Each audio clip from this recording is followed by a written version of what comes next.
The soft rain falls on marble headstones, indifferent to the secrets they keep. An old man stands alone, his weathered hands trembling slightly as he places a medal on freshly turned earth. 92 years have carved deep lines in his face, but it's the weight behind his eyes that speaks of the true burden. "I'm the last one who knows what happened at Foxhaven," he whispers to the grave. "The last one left with the truth." For 70 years he's carried it, this crushing weight of silence. The screams that wake him in darkness. The child's outstretched hand he couldn't reach. The orders he followed that he knew were wrong. Some secrets were meant to stay buried. Some weren't. The powerful men who orchestrated the massacre thought time would erase their sins. They were wrong, because even the quietest voice becomes a thunderclap when it finally speaks the truth, and his time for silence is over. A light drizzle fell over Arlington National Cemetery, drops of water clinging to the polished surfaces of countless headstones stretching into the distance. Raymond Mitchell stood alone before a fresh grave, his weathered hands gripping a small bouquet of white lilies. At 92, he cut a solemn figure in his meticulously pressed old military uniform, the medals on his chest gleaming despite the gray day. The gravestone was simple: Henry Wilson, 1932-2025, Staff Sergeant, United States Army. Raymond placed the lilies carefully at the base of the stone, then removed a medal from his pocket, a bronze star, and set it beside the flowers. "Well, Henry," he whispered, his voice carrying only to the rain and the earth. "It's just me now. I'm the last one who knows what happened at Foxhaven." He paused, rain mingling with the tears on his lined face. "I don't know if I can take this secret to the grave like the rest of you did." The cemetery was nearly empty that Tuesday morning. Only a few groundskeepers moved quietly in the distance, and a young chaplain stood respectfully several yards away, waiting for Raymond to finish his private goodbye. When Raymond finally turned away from the grave, the chaplain approached. "You served with him, sir?" he asked gently. Raymond nodded, looking back at the fresh mound of earth. "We carried a burden together, son. Now it's just on my shoulders." "I'm sure he was a good man," the chaplain offered. "He was," Raymond said, his eyes distant. "We all thought we were. Once." As Raymond walked slowly toward the cemetery exit, leaning on his cane, he felt the weight of history pressing down on him. 7 decades of silence. 7 decades of nightmares. 7 decades of wondering if they had made the right choice. The rain grew heavier as Raymond reached his old Buick. His daughter Emily had been urging him to stop driving, but it was one of the few freedoms he refused to surrender. On the drive back to his small town of Oakwood, the windshield wipers beat a hypnotic rhythm that matched the throbbing in his arthritic hands. He hadn't planned to stop at the KFC on the edge of town. It was a small indulgence he allowed himself once a week. A cup of coffee in a place where people moved about, where life happened around him.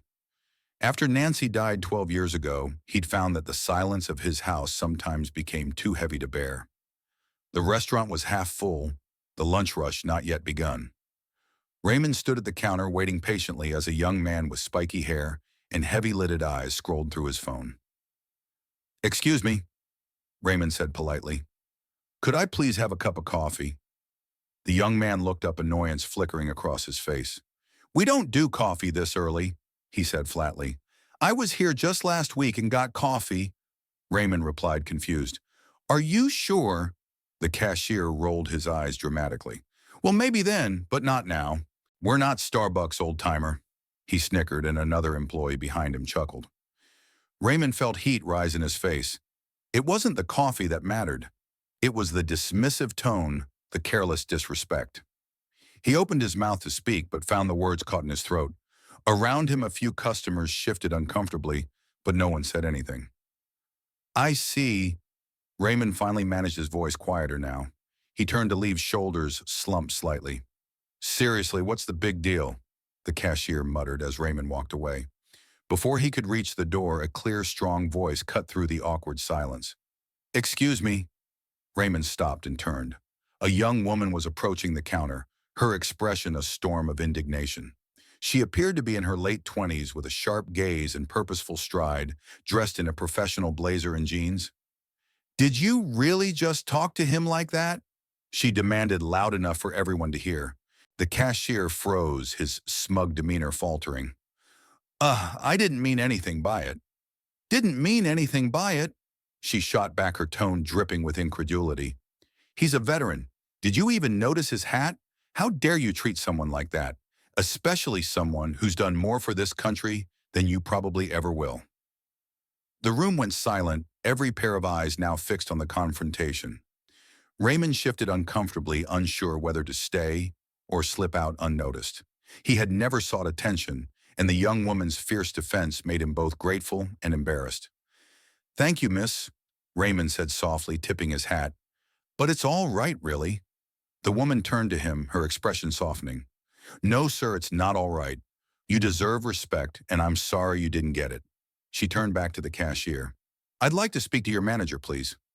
As the flustered cashier went to find his supervisor, the young woman approached Raymond. "I'm Olivia Tanner," she said, extending her hand. "My grandfather was a veteran, too. He served in Korea." Raymond shook her hand. "Raymond Mitchell, thank you for speaking up, but I don't want to cause any trouble." "It's no trouble," Olivia insisted. "My grandfather, he struggled after the war. PTSD. No one really understood what he was going through." Her eyes grew distant for a moment. "He took his own life when I was 15.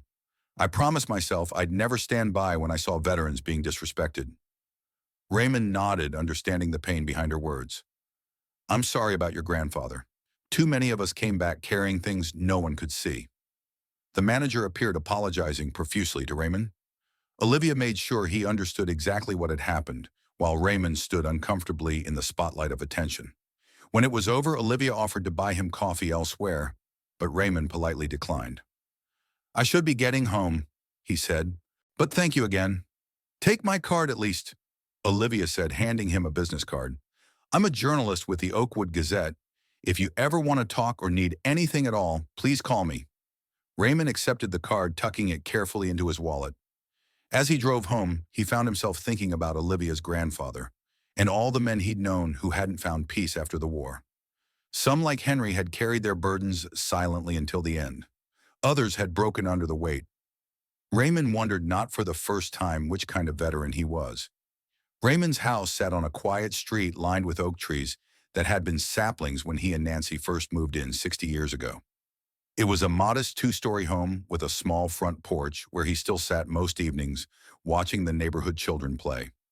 Their own children had grown up in this house, running across that same lawn, climbing those same trees. Now the house felt too large for just one person, yet Raymond couldn't bring himself to leave it. Every corner held memories of Nancy, her favorite reading chair by the window, the kitchen where she had hummed while cooking, the garden she had tended with loving care. Raymond hung his coat and hat by the door and moved slowly through the living room past the wall of family photos. He stopped before a portrait of Nancy taken the summer they married, her smile radiant, her eyes full of promise. "You know," he said to the photograph, "I got into trouble over coffee again today. You always said I was stubborn about the smallest things." He chuckled softly. "A young lady stood up for me. Reminded me of you, actually. Same fire in her eyes." This was his daily ritual, these one-sided conversations with Nancy. The doctors had told him it was normal, healthy even. But Raymond knew what they didn't say, that it was also lonely, this half-life of talking to someone who would never answer back. He moved to the kitchen and prepared a simple lunch, a sandwich and soup from a can. He ate at the kitchen table, facing the empty chair where Nancy used to sit. The house was silent, except for the ticking of the grandfather clock in the hallway and the occasional creak of the old house settling. After lunch, Raymond checked his phone, an old flip model that his daughter Emily had insisted he keep for emergencies. No missed calls. Michael, his son, had called last month for Raymond's birthday. Emily called more regularly, usually every Sunday, but their conversations had grown shorter over the years, filled with awkward pauses and superficial updates. As evening approached, Raymond felt the familiar dread creeping in. Nighttime was always the hardest. Without the distractions of daylight, the memories came flooding back, vivid and relentless. That night, like so many before, Raymond woke up gasping, his heart pounding against his ribs. In his dream, he had been back in Foxhaven. The smoke, the screams, the small hand reaching out from the rubble. The little girl with dark eyes. He sat up in bed, his nightshirt soaked with sweat. The digital clock on his bedside table read 2:17 a.m. Raymond knew from experience that sleep wouldn't return easily. He got up slowly, his joints protesting, and made his way downstairs to the kitchen.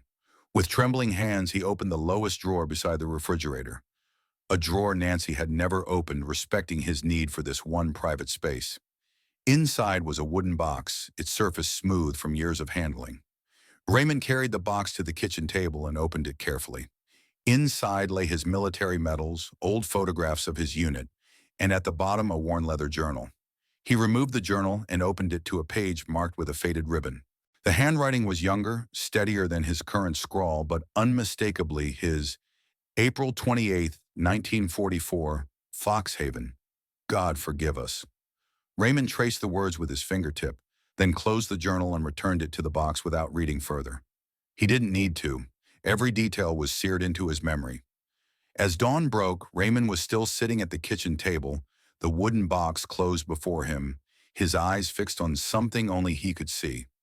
Olivia Tanner sat at her desk in the small office of the Oakwood Gazette, finishing her article about the incident at KFC. She had included a photograph she'd taken at the cemetery that morning. She'd been there covering a different story when she'd noticed the elderly veteran in his formal uniform standing alone at a fresh grave. The image was powerful. Raymond Mitchell back straight despite his years, saluting his fallen comrade one last time.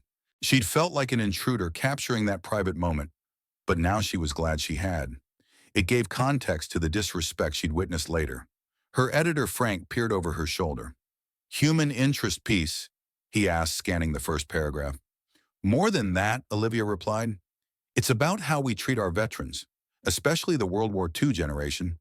They're leaving us, Frank, and sometimes I wonder if we even understand what they did for us."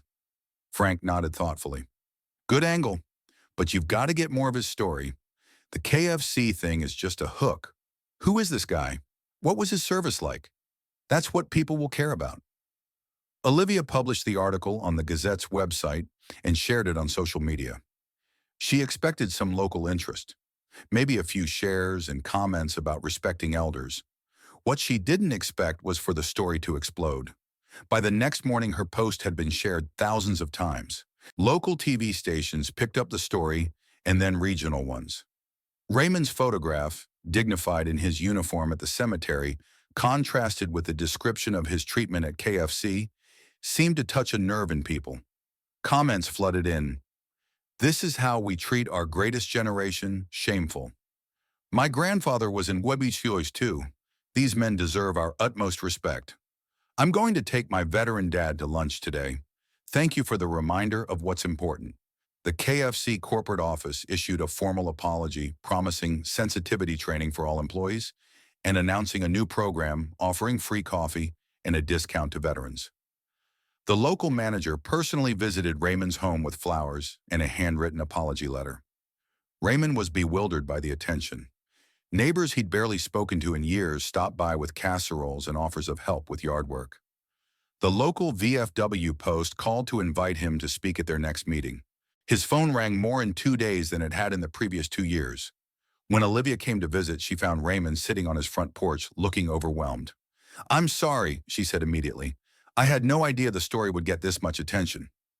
Raymond shook his head. "It's not your fault. I just don't understand why people care so much about an old man and a cup of coffee." "It's not about the coffee, Mr. Mitchell," Olivia said, sitting in the wicker chair beside him. "It's about respect and remembrance. People are realizing that your generation is leaving us, and they want to show appreciation while they still can." Raymond was quiet for a moment. "Most days I feel invisible," he finally said, "like a ghost walking among the living. Everyone's so busy looking at those phones rushing around. It's a different world now." "Would you be willing to let me write a more in-depth article about you?" Olivia asked. "About your service, your life. People want to know your story." Raymond hesitated. "I don't know, Miss Tanner. Some stories are better left untold." "Just the parts you're comfortable sharing," Olivia assured him. "And please call me Olivia." Raymond studied her face, seeing genuine interest rather than just a reporter seeking a story. "All right, Olivia. I suppose I could talk about some of it. The good parts, at least." As Olivia left, Raymond watched her walk down the sidewalk, struck by how one small incident had suddenly connected him to the world again. For years, he had been fading away in this house, his life shrinking to routines and memories.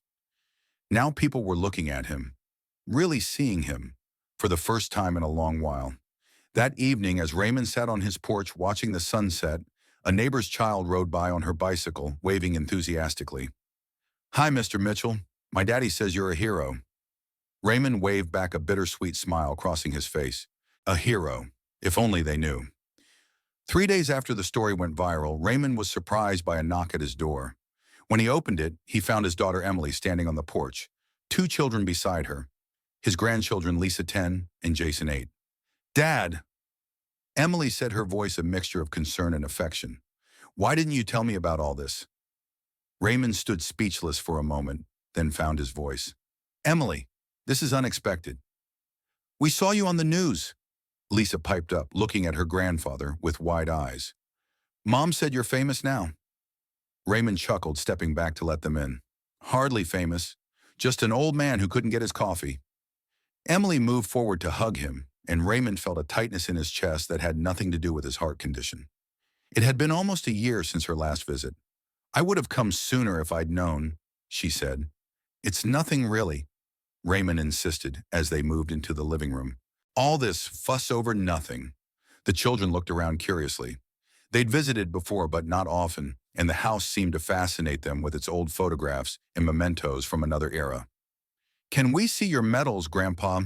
Jason asked, pointing to a frame display on the wall. "Of course," Raymond said, leading the boy over to the shadow box. "This one is the Purple Heart, and this one here is the Bronze Star." "Did you get hurt?" Lisa asked, staring at the Purple Heart. Raymond nodded. "Just a bit. Nothing that didn't heal." Emily watched the interaction with a sad smile. "Dad, I've made lunch. Why don't we eat, and you can tell the kids some stories?" Over sandwiches and homemade potato salad, Raymond told his grandchildren carefully selected stories from his youth, about growing up during the Depression, about meeting their grandmother at a USO dance, about the friends he'd made in basic training. He avoided the war itself, steering the conversation toward lighter memories whenever the children asked about fighting the Germans. After lunch, while the children explored the backyard, Emily and Raymond sat at the kitchen table with coffee. "You're looking thin, Dad," Emily said. "Are you eating properly?" "I manage," Raymond replied. "No point cooking big meals for just myself." A silence fell between them, heavy with unasked questions. Finally, Emily spoke again. "I've always felt like there was a part of you we never knew," she said quietly. "You were always there physically when we were growing up, but sometimes it seemed like your mind was somewhere else entirely." Raymond stared into his coffee cup. "I wasn't the best father, I know that." "That's not what I meant," Emily said quickly. "You were a good father. You provided for us, taught us right from wrong. But there was always something you kept locked away." Raymond looked up at his daughter, seeing Nancy in her eyes. "I brought too much back from the war, Em. Sometimes I didn't know how to put it down. Is that why you and Mom slept in separate rooms sometimes, when you had the nightmares?" Raymond nodded slowly. "Your mother understood. She never pushed me to talk about things I couldn't face. She just loved me through it." "I wish you had talked to us," Emily said. "Maybe we could have helped somehow." "Some burdens aren't meant to be shared," Raymond replied, "especially not with your children." Before Emily could respond, the phone rang. Raymond answered it, his expression shifting as he recognized his son's voice. "Michael," he said, "this is a surprise." The conversation was brief and formal. Michael asked about this situation with the news, warned Raymond about the dangers of media attention, and declined his father's invitation to come visit. "He's busy," Raymond explained to Emily after hanging up. "Work, you know." Emily's expression tightened. "He's always busy. Too busy to visit his father, apparently." "Your brother has his own life," Raymond said, defending his absent son out of habit. "He calls when he can. He works for a defense contractor, Dad. He literally makes weapons for a living. You'd think he could spare a day for the veteran who raised him." Raymond didn't answer. The complicated relationship with his son was an old wound, one he had learned to live with. Michael had always been driven, ambitious, determined to succeed in a way that often left little room for family connections. That evening, after Emily had put the children to bed in the guest room, She joined Raymond on the porch. The night was warm, cicadas singing in the darkness. "We're staying through the weekend," she said. "If that's okay with you." "More than okay," Raymond replied, feeling a warmth he hadn't experienced in a long time. "It's good to have life in the house again." Emily reached over and took his hand, her touch so like her mother's that Raymond felt his eyes grow moist. "I'm sorry we don't visit more," she said. "After Mom died, it was hard to come back here." "I know," Raymond said. "For me, too." They sat in silence for a while, holding hands like they used to when Emily was small and would sit beside him on this same porch watching fireflies rise from the grass. "Dad," Emily said finally, "whatever happens with all this attention, with the articles and everything, I'm here for you. I want you to know that." Raymond squeezed her hand gently. "I know, sweetheart, I know." As they sat together in the gathering darkness, Raymond felt a sliver of the isolation that had surrounded him for years begin to crack. But with that crack came fear. Fear of what might slip through if he allowed himself to open up too much, to remember too deeply. Some doors once opened could never be closed again. The next morning, Olivia returned with an older man Raymond didn't recognize. His weathered face and alert eyes suggested a lifetime of observation, and he carried himself with the confident posture of someone used to commanding attention. "Mr. Mitchell, this is Frank Hamilton," Olivia introduced him. "He's a senior reporter who specializes in military and political coverage. He's been mentoring me at the Gazette." "Nice to meet you, sir," Raymond said, shaking the man's hand. They settled in the living room where Emily brought coffee before taking the children to the local park. Frank studied Raymond with undisguised interest. "Olivia's story touched a nerve with people," he said. "A World War II vet disrespected at a fast food joint. It hits all the emotional buttons." "It was nothing," Raymond insisted. "Just a misunderstanding." "With respect, Mr. Mitchell, I disagree," Frank replied.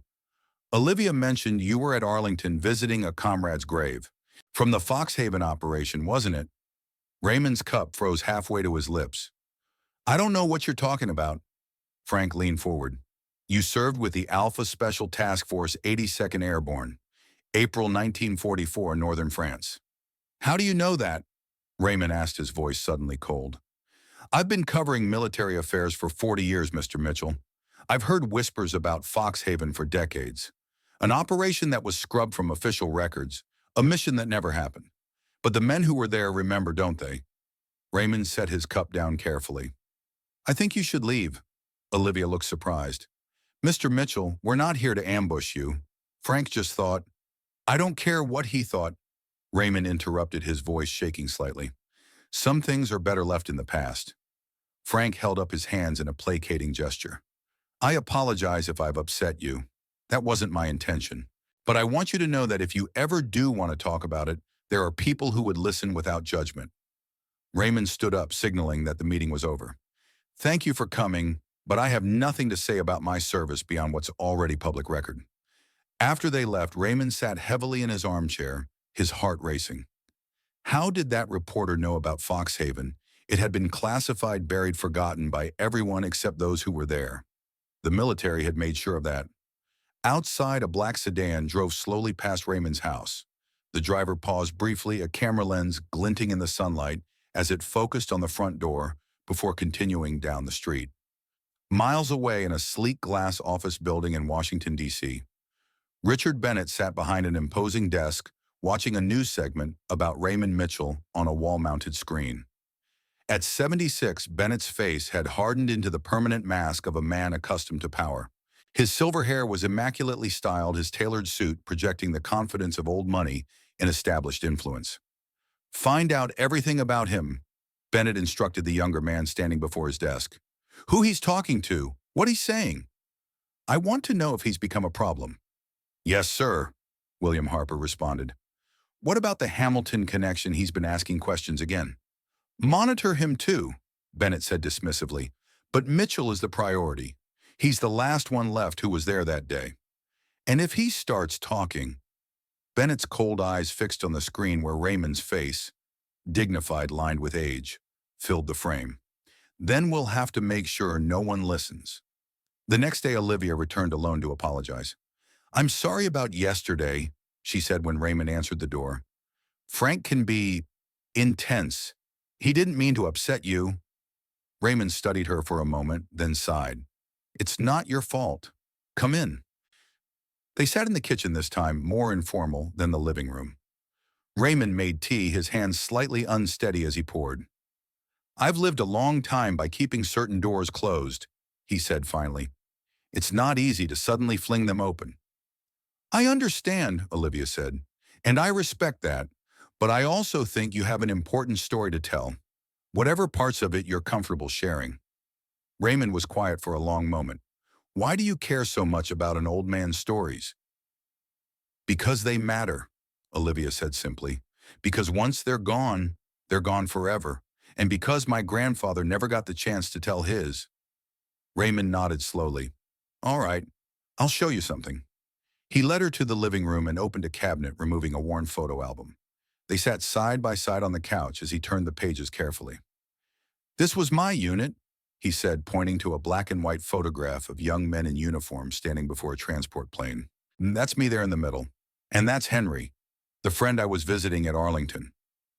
Olivia leaned closer. You were so young. We all were. Just kids, really. That's Thomas Warren, my best friend back then. We enlisted together. And that's James Miller, best shot in the unit. And Peter Collins, he could fix anything with just a paperclip and determination. Raymond turned more pages, showing photos from training from England, before D-Day, from moments of rare relaxation between missions. His voice grew warmer as he spoke about his comrades, the pranks they played, the ways they kept each other sane amid the chaos of war. What happened to them all? Olivia asked. Gone now, Raymond said softly. Peter died in the 70s. Heart attack. James made it to the 90s, passed in his sleep 5 years ago. And now Henry. He hesitated. Thomas is still alive, last I heard. We keep in touch with Christmas cards but haven't seen each other in years. Olivia noticed that Raymond carefully avoided any photos or stories that might relate to actual combat operations. He spoke of the brotherhood, the training, the times between missions, but never the missions themselves. Were you scared? She asked gently. During the war, Raymond's eyes grew distant. Every day, anyone who says they weren't is either lying or didn't understand what was happening. But you learn to function with the fear, to push it down where it can't paralyze you. And after the war, was it hard to come home? Raymond closed the album. In ways I never expected. The fighting was over, but the war came home with us, in here. He tapped his temple. Some adjusted better than others. I was lucky. I had Nancy. She saved me in more ways than I can count. Did you ever talk to her about what happened? The difficult parts? Some ever, Raymond admitted. Not everything. Some things you can't put into words, even for the person you love most in the world. After Olivia left, promising to return the next day to continue their conversations, Raymond went to his bedroom and opened the drawer of his bedside table. From beneath a stack of handkerchiefs, he removed a faded envelope. Inside was a letter from Nancy, written during a rough period when his nightmares had been particularly severe. My dearest Raymond, I know you couldn't sleep again last night. I heard you pacing, talking to ghosts I cannot see. I wish I could take this burden from you, but I know I cannot. I won't ask you to tell me what haunts you so. I understand there are some horrors too great to be given voice, but know this, I love you through the darkness and the light. Whatever happened in those distant places, whatever choices you had to make, they don't define the man you are to me. One day perhaps you'll find peace with these memories. Until then, I am here loving you through the silence. Always yours. Nancy. Raymond folded the letter carefully and returned it to its envelope. You were right, my love, he whispered. I should have found the courage to speak while I had the chance. Maybe now it's too late. Outside his window, the black sedan passed by again, slowing as it reached his house. That night, Raymond was awakened by an urgent knocking at his front door. The digital clock beside his bed read 11:42 p.m. Emily and the children had gone to bed hours ago, and Raymond felt a surge of alarm as he hurried downstairs, pulling on his robe. He peered through the peephole, then stepped back in shock before quickly unlocking the door. Thomas, he gasped. Thomas Warren stood on the porch, his 90-year-old frame seemingly diminished by anxiety. Though they hadn't seen each other in over a decade, Raymond would have recognized him anywhere. The same sharp blue eyes, though now nested in a web of wrinkles, the same determined set to his jaw. "Ray," Thomas said, his voice urgent. "I need to talk to you." Inside. Raymond ushered his old friend in, leading him to the kitchen to avoid waking Emily and the children. Thomas's hands trembled as Raymond poured him a glass of water. "What's wrong?" Raymond asked. "How did you find me?" "I've always known where you were," Thomas replied. "We all did, kept tabs on each other over the years. But that's not important now." He leaned forward, lowering his voice. "Ray, we're in serious trouble. Someone's investigating Foxhaven." Raymond felt a chill run down his spine. "What do you mean, after all these years?" Thomas pulled a folded newspaper clipping from his pocket. "I saw your picture, the story about what happened at that restaurant. But that's not what brought me here." He unfolded the paper, revealing a list of names. 2 weeks ago, Richard Franklin died in a car accident. Last week, George Summers allegedly drowned in his bathtub. Raymond studied the list, recognizing the names of 2 men from their unit. It could be coincidence. They were old, Thomas. Richard was in perfect health and never drove at night because of his vision. George was afraid of water. He took showers standing on a special mat because he was terrified of slipping.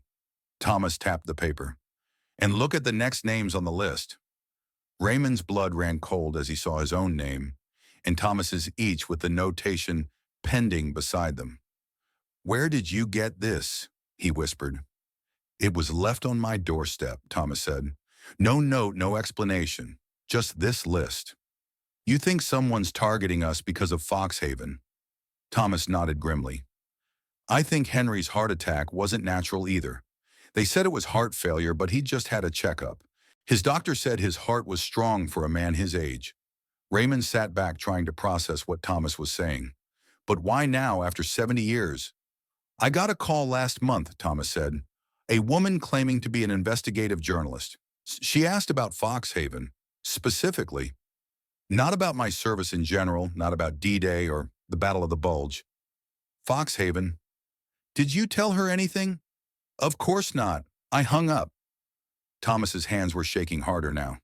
"We're the last ones, Ray. The last ones who know what really happened.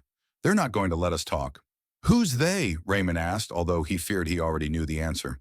"Bennett," Thomas said, confirming Raymond's suspicion. "He's powerful now.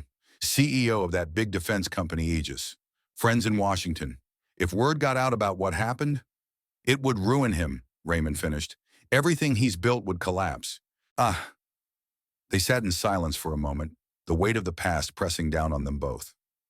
"What do we do?" Raymond finally asked. Thomas met his gaze, his blue eyes fierce despite his age. "I don't know, Ray, but I'm tired of running from it. Tired of the nightmares. Aren't you?" Before Raymond could answer, a noise from the doorway made them both turn. Emily stood there in her pajamas, her expression confused and concerned.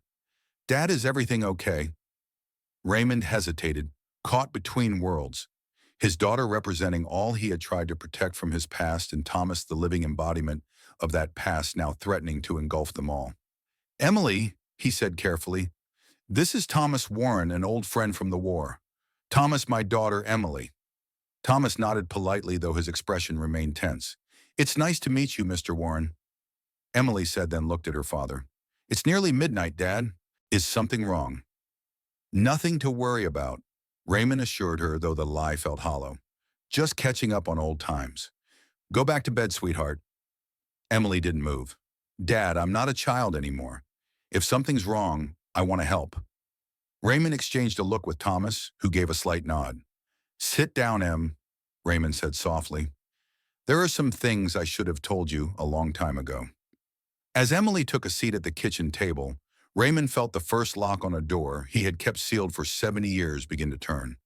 Whether he was ready or not, the past was catching up to them all. Raymond's hands rested flat on the kitchen table, steadying himself for what was to come. Emily sat across from him, her eyes moving between her father and Thomas, waiting. The kitchen clock ticked loudly in the midnight silence. Foxhaven. Raymond began the word itself, feeling forbidden on his tongue after decades of silence. It was a small village in northern France, April 28th, 1944.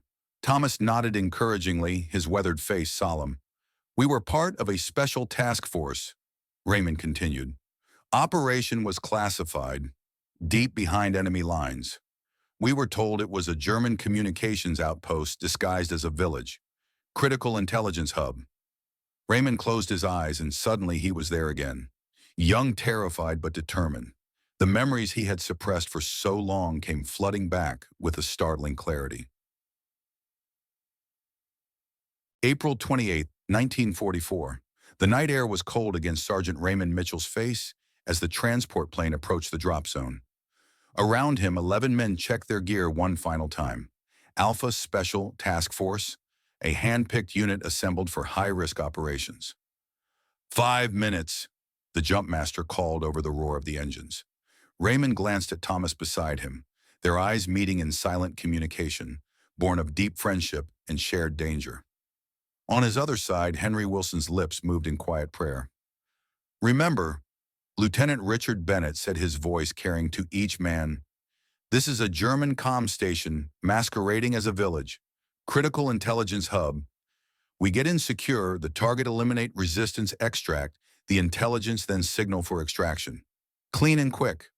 The red light above the door switched to green.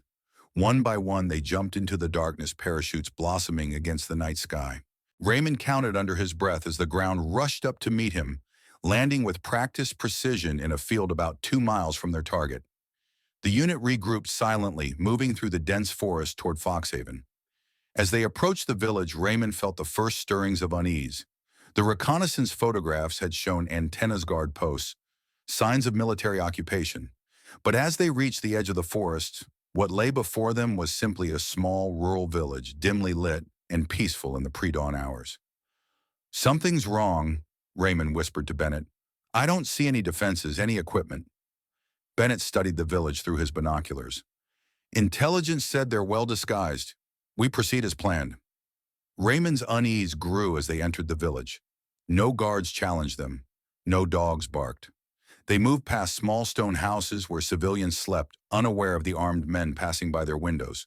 Sir, Raymond insisted, these are just civilians. French civilians. Bennett's face hardened. The intel is solid, Sergeant. The Germans are using this place as cover. Stick to the mission. They reached the village center, a small square with a church and what appeared to be a town hall. No communications equipment, no German soldiers, just a sleeping French village. There's nothing here, Thomas said, voicing what they all could see. Bennett's jaw clenched as he consulted his map. The target building should be right here. They must have hidden the equipment. Sir, Raymond said firmly, we need to abort. These are civilians. A long moment passed as Bennett considered. Then he pressed his lips together and shook his head. Orders are orders, Sergeant. We have a mission to complete. What are you saying? Raymond demanded, forgetting protocol in his disbelief. I'm saying we've been given clear intelligence that this village is an enemy communications hub. Bennett replied coldly, and we have orders to neutralize it. Set the charges. A murmur of discomfort ran through the unit. Raymond stepped closer to Bennett, keeping his voice low but intense. These are innocent people. There are children here. This is war, Mitchell, Bennett hissed. Sometimes we have to make difficult choices. The intelligence says this place is critical to German operations. We follow our orders. Before Raymond could argue further, the sound of a door opening made them all turn. An elderly man had stepped out of a nearby house, startled to find armed soldiers in the square. He called out something in French.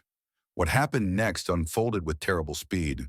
The man shouted in alarm. Lights began to come on in windows. Bennett gave the order and half the unit moved to secure the area, forcing villagers back into their homes.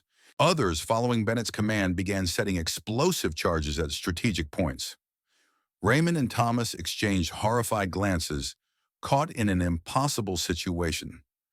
Disobeying orders in combat was unthinkable, yet what they were being asked to do was equally unthinkable. As the chaos escalated, Raymond heard a child crying.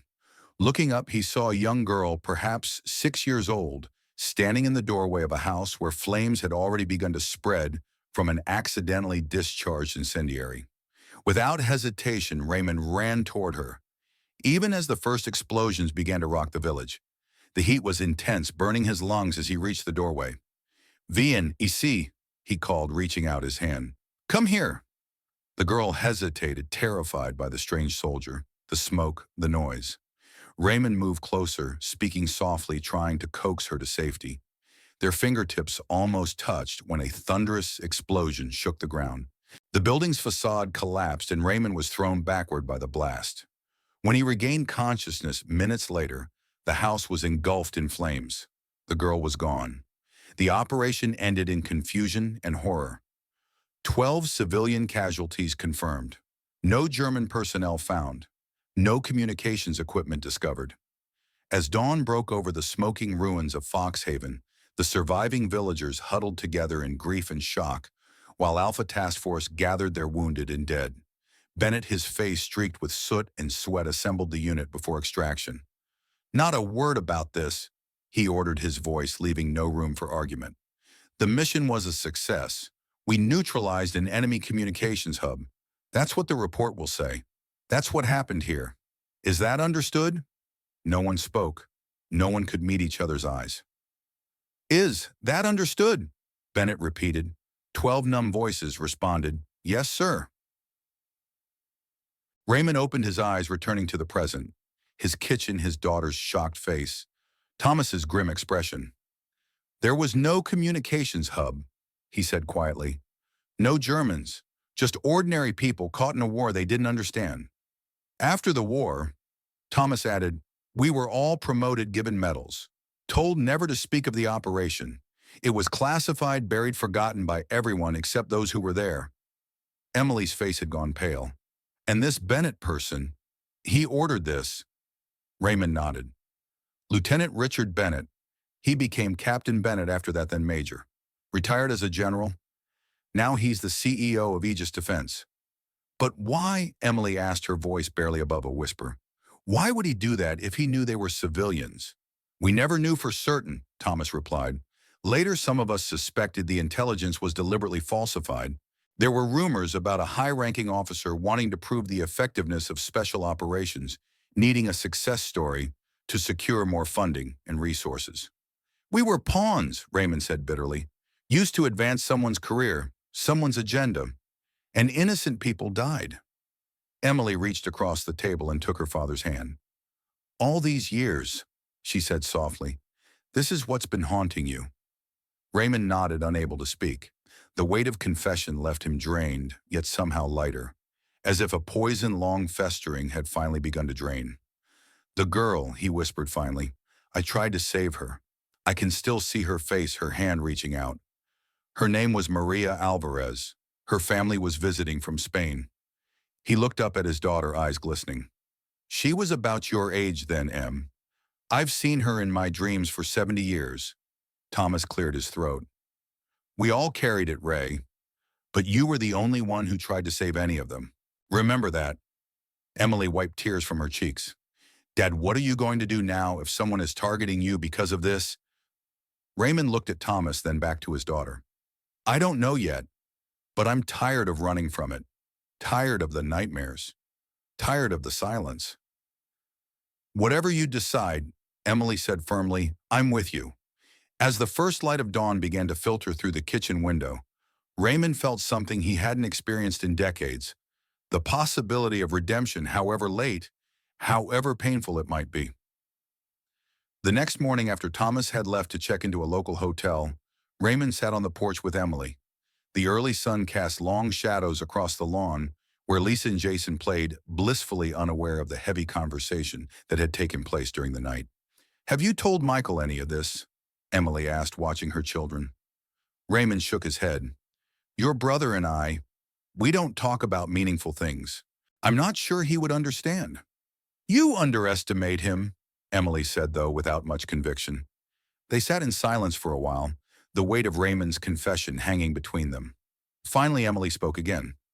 "That journalist Olivia, are you going to tell her about Foxhaven?" Raymond sighed deeply. "I've been asking myself that same question since Thomas arrived. Part of me thinks it's time for the truth to come out. Another part, He trailed off, looking at his grandchildren. There would be consequences, Em, not just for me, but for everyone involved. For Bennett. Bennett deserves consequences, Emily said sharply. He ordered the deaths of innocent people. It's not that simple, Raymond replied. War never is. And revealing this now after so many years, it would change how people see all of us who were there. Your children would learn that their grandfather participated in what would now be called a war crime. Sanu Yun, you tried to save that little girl. Emily insisted. You knew it was wrong. But I didn't stop it, Raymond said, the guilt evident in his voice. I followed orders. We all did. They were interrupted by the arrival of Olivia's car. She walked up the path, notebook in hand, then hesitated when she saw the serious expressions on their faces. Is this a bad time? She asked. Raymond glanced at Emily, who gave him a small nod of encouragement. No, he said. In fact, your timing couldn't be better. There's something I need to talk to you about.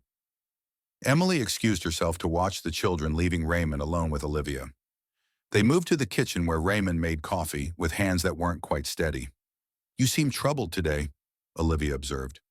Raymond set the coffee cups down and took a deep breath. I need to tell you something, but I'm not sure it should be part of your article.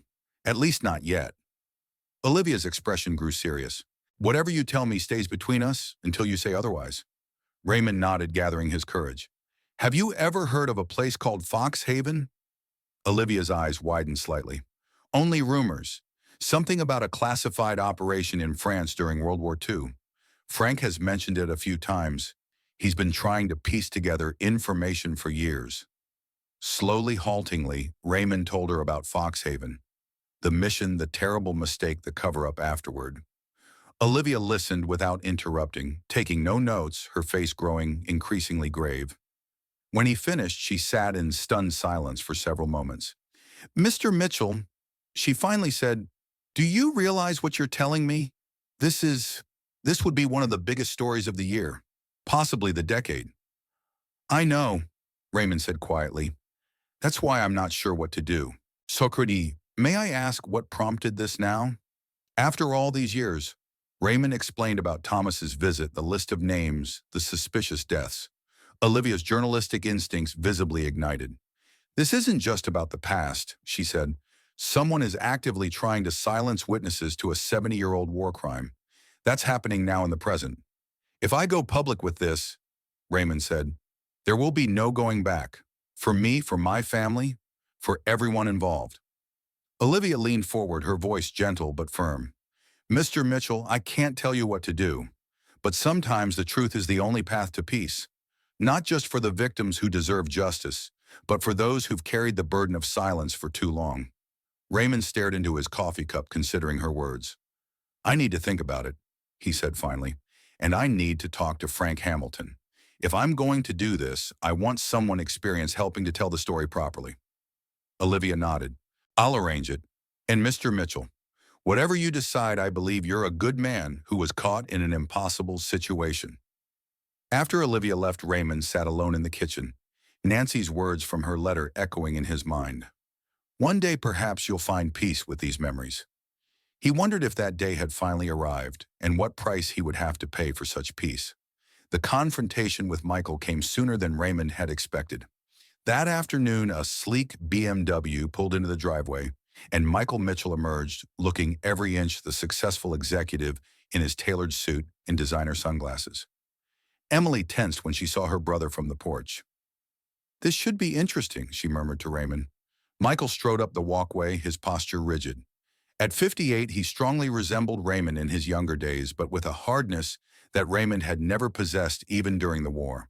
Dad, Michael said with a curt nod, then turned to his sister. Emily, didn't expect to see you here. I could say the same, Emily replied coolly. Raymond intervened before the siblings could escalate further. Michael, this is a surprise. Come inside. In the living room, Michael declined coffee, remaining standing, while Raymond and Emily sat. The children had been sent to play in the backyard away from the brewing tension. I'll get straight to the point, Michael said. This newspaper story, the social media attention, it needs to stop. Now. Raymond frowned. I'm not sure I understand. Don't you see what's happening? Michael's voice rose slightly. You're being used for clicks and views. They don't care about you or your service. They just want a viral story about the disrespected veteran. That's not true, Emily interjected. People genuinely care about what happened to Dad. Michael shot her a dismissive look. Don't be naive. This kind of attention never ends well. Already people are digging into Dad's service record asking questions about his unit. Raymond studied his son's face, noting the tension around his eyes. You're not just worried about me, are you, Michael? There's something else. Michael hesitated, then sighed and sat down heavily. Dad, you don't know what you're getting into. These journalists, they'll twist everything to fit their narrative. They'll dig up things better left buried. Like Foxhaven, Raymond asked quietly. Michael's head snapped up, shock evident in his expression. Who have you been talking to? He told me everything last night, Emily said. About the mission about Bennett. Michael paled visibly. Dad, tell me you haven't spoken to reporters about this. Not yet, Raymond admitted, but I'm considering it. Michael stood abruptly, pacing the room. You can't. You absolutely cannot do this. Why not? Emily challenged. People died, Michael. Innocent people. And Bennett has never faced any consequences. Because it's not that simple, Michael exploded. Do you have any idea what kind of chaos this would cause? The damage to the military's reputation? The international implications? Raymond watched his son carefully. There's more, isn't there? Something personal. Michael stopped, pacing his back to them as he stared out the window. When he turned, his expression was pained. I work for Sentinel Corporation, he said finally. We're a major contractor for Aegis Defense. Bennett is essentially my boss's boss. Jesus, Michael, Emily breathed. It's not just my job, Michael continued. It's my career, my reputation. Everything I've worked for. If this story comes out, if you publicly accuse the CEO of Aegis of war crimes, I'll be finished. Raymond felt a deep sadness watching his son, seeing the fear and anger in his eyes. I've spent my entire life keeping this secret, he said softly. Living with the nightmares, the guilt. I did it to protect you children, to give you normal lives. But now I'm learning that the silence has protected Bennett too. Allowed him to build power, wealth, influence. Dad, please, Michael said, his voice almost pleading now. They won't just destroy you. They'll come after your family too. After me, after Emily, even the kids. They're already coming after Dad, Emily countered. His friends are dying in suspicious accidents. There's a list with his name on it. Michael looked stunned. What are you talking about?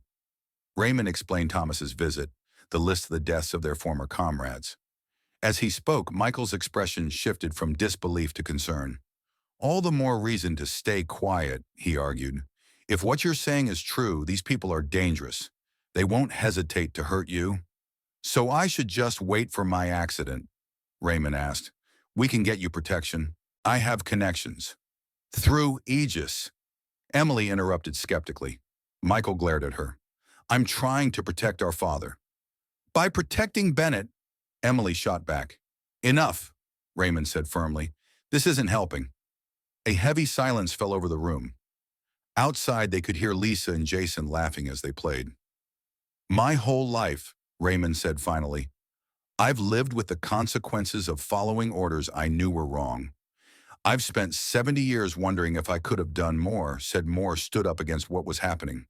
I don't want to make the same mistake again. Dad, Michael said, his voice breaking slightly, you don't understand what you're up against. Bennett isn't just some retired general. He has power, real power. Government contracts, political connections, influence in places you can't imagine. All built on the bodies of innocent people, Emily said quietly. Michael turned to her, his expression hardening. That's easy for you to say. You teach high school English. Your moral stand costs you nothing. And yours costs you everything, Emily countered. Your integrity, your conscience. Stop it, both of you, Raymond interrupted. This is my decision, not yours. Michael looked at his father, desperation evident in his eyes. Dad, I'm begging you. Don't do this. For your sake, for all our sakes. I need time to think, Raymond said. That's all I can promise right now. Michael nodded stiffly, then reached for his coat. I have to get back to D.C. Just call me before you do anything, please. As he reached the door, Raymond called after him. Michael, no matter what happens, you're my son. That doesn't change. Michael paused, his back to them, shoulders tense. Without responding, he walked out the door. Emily moved to sit beside her father, taking his hand in hers. He'll come around, Dad. Raymond wasn't so sure. The gulf between him and his son had been growing for years, and this might be the chasm that couldn't be bridged. Yet he also felt a strange sense of relief. The truth long hidden was finally in the open within his family. Whatever came next, he wouldn't face it alone. The next morning brought news that shattered the fragile peace Raymond had been feeling. Emily answered the phone, her face growing increasingly alarmed as she listened. We'll be right there, she said, finally hanging up. What is it? Raymond asked, already knowing it wasn't good. It's Thomas, Emily said, her voice shaking. He's in the hospital. Someone attacked him in the hotel parking lot last night. Raymond felt his heart constrict. How bad? They said he's stable but unconscious. Dad, they beat him badly. The doctor said it doesn't look like a regular mugging. It was too targeted. They drove to the hospital in tense silence. Raymond's mind racing with possibilities, none of them good. Thomas had been his closest friend during the war, the one person who truly understood what they'd both lived through. The thought of him lying injured, possibly because of their shared past, was almost unbearable. At the hospital, they found Thomas in the ICU, his face barely recognizable beneath the bruising and swelling. Machines monitored his vital signs, the steady beeping, the only indication that life remained in his battered body. Raymond approached the bed slowly, overwhelmed by a mixture of grief and guilt. I'm sorry, old friend, he whispered, taking Thomas's limp hand in his. This is because of me, isn't it? Because you came to warn me. A doctor entered, checking Thomas's vital signs. Are you family? She asked. As good as, Raymond replied. We served together in the war. Is he going to be all right? The doctor's expression was guarded. He has multiple fractures, internal bleeding, and a severe concussion. At his age, that's extremely serious. We're doing everything we can. After the doctor left, Raymond sat beside the bed, keeping vigil while Emily went to call Olivia. You were always the brave one, Raymond said softly to his unconscious friend. Even back then you stood up for what was right. Should have listened to you more often. Thomas remained unresponsive, the machines continuing their steady rhythm. When Emily returned, her expression was grim. Olivia's on her way. She says a detective wants to talk to us. The detective who arrived was a serious young woman named Martinez. She interviewed them briefly about Thomas, his visit, and any possible motives for the attack. The hotel security cameras were disabled, she explained, which suggests this wasn't random. Did Mr. Warren have any enemies that you know of? Raymond hesitated, unsure how much to reveal. We served together in World War II. Sometimes the past doesn't stay buried. Detective Martinez studied him carefully. Mr. Mitchell, if you know something that could help us find who did this, you need to tell me. I can't, Raymond said. Not yet, but I promise when I can, you'll be the first to know. The detective left clearly unsatisfied with his response. As she departed, Olivia arrived, her face tight with concern. Mr. Mitchell, I'm so sorry about your friend, she said. This changes everything. Raymond nodded grimly. They're sending a message. Stay quiet or else. Then we need to move quickly, Olivia said. Frank is waiting for us at the Gazette office. He thinks we should go public as soon as possible. Get the story out before they can silence anyone else. Raymond looked back at Thomas's still form. I need a moment with him first. Emily and Olivia stepped outside, leaving Raymond alone with his friend. He leaned close to Thomas's ear, speaking softly. I'm going to tell the truth, Thomas. All of it. For both of us. For all of us who were there. It's time. As they left the hospital, Raymond noticed a black sedan parked across the street, the driver watching them intently. The message was clear, they were being followed. Back at the house, Raymond found 3 voicemail messages waiting. All from unlisted numbers, all containing the same chilling message. silence, or suffer. Emily insisted on staying with her father, despite the danger sending the children to stay with her in-laws. "I'm not leaving you to face this alone," she said firmly. That evening, as Raymond sat on the porch watching the sunset, his cell phone rang. The caller ID showed Michael's number. "Dad," Michael said without preamble, his voice tight with strain. "What's happening? I just heard about Thomas Warren." "Someone attacked him," Raymond replied. "To send a message.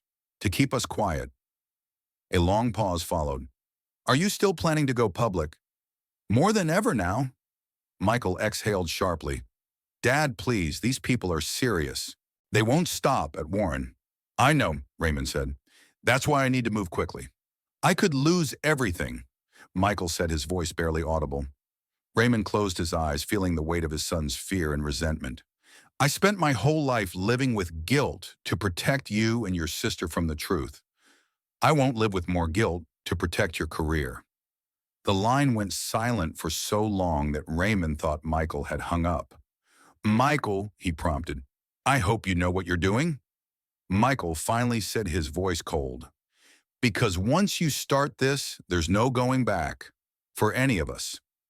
The line went dead. Raymond sat in the gathering darkness, his son's words echoing in his mind. He knew Michael was right about one thing. There would be no going back. For better or worse, the truth of Foxhaven would finally come to light, and whatever consequences came with it, he would face them head on.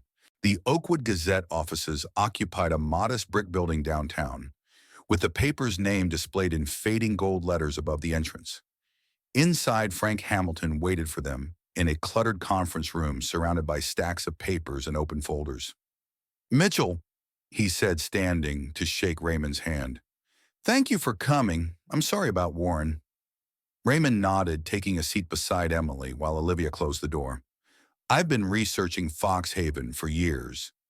Frank continued, gesturing to the documents spread before him. Bits and pieces, rumors, redacted files obtained through FOIA requests, but never enough to publish. "And now you have me," Raymond said.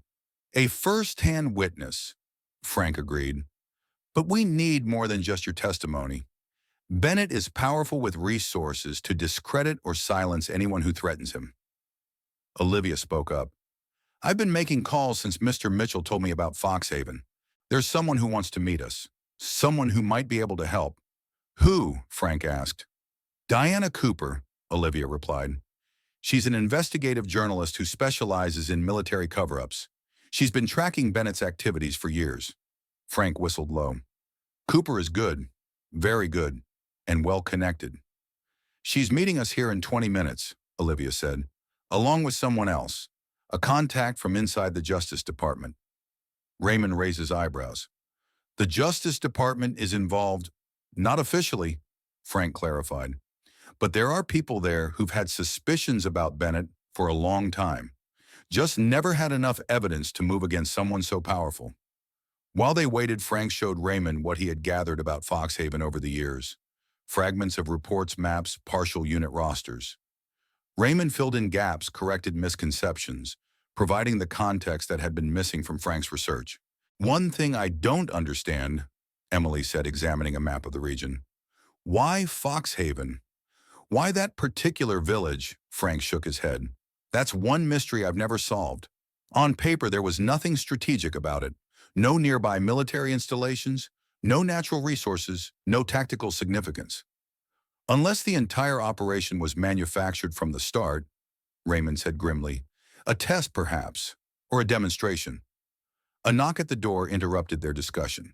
Olivia admitted two people, a striking woman in her early 40s with intense dark eyes, and a stern-looking woman in her mid-40s wearing a conservative suit.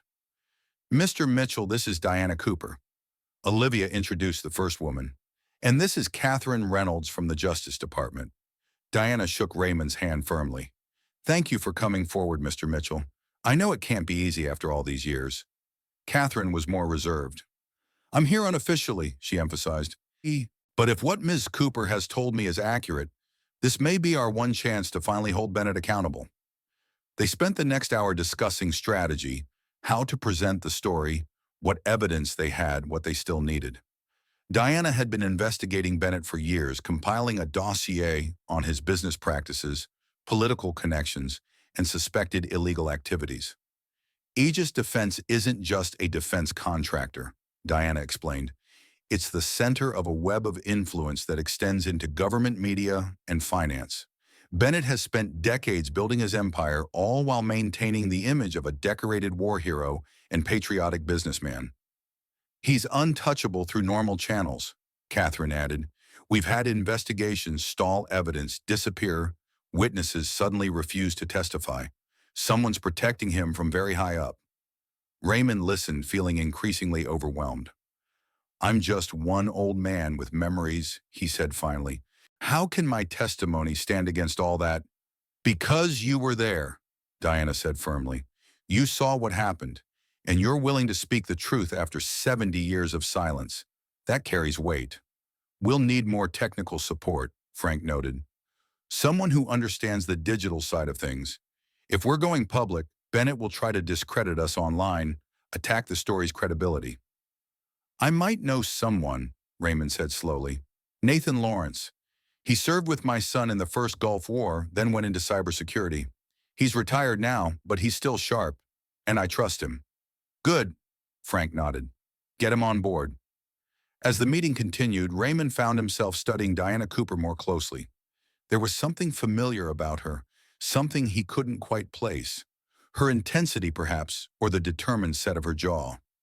Ms. Cooper, he asked during a lull in the conversation, why are you so invested in this, in Bennett? Diana hesitated, exchanging glances with Olivia.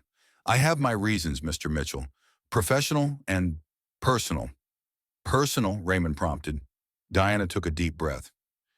Let's focus on the plan for now. We need to move quickly, especially after what happened to Thomas Warren.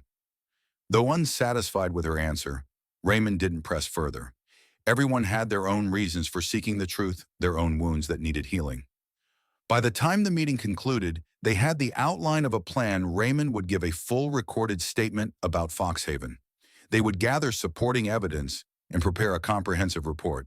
Then they would hold a press conference, releasing everything simultaneously to multiple news outlets to prevent the story from being buried. Once it's out, there's no going back, Frank warned.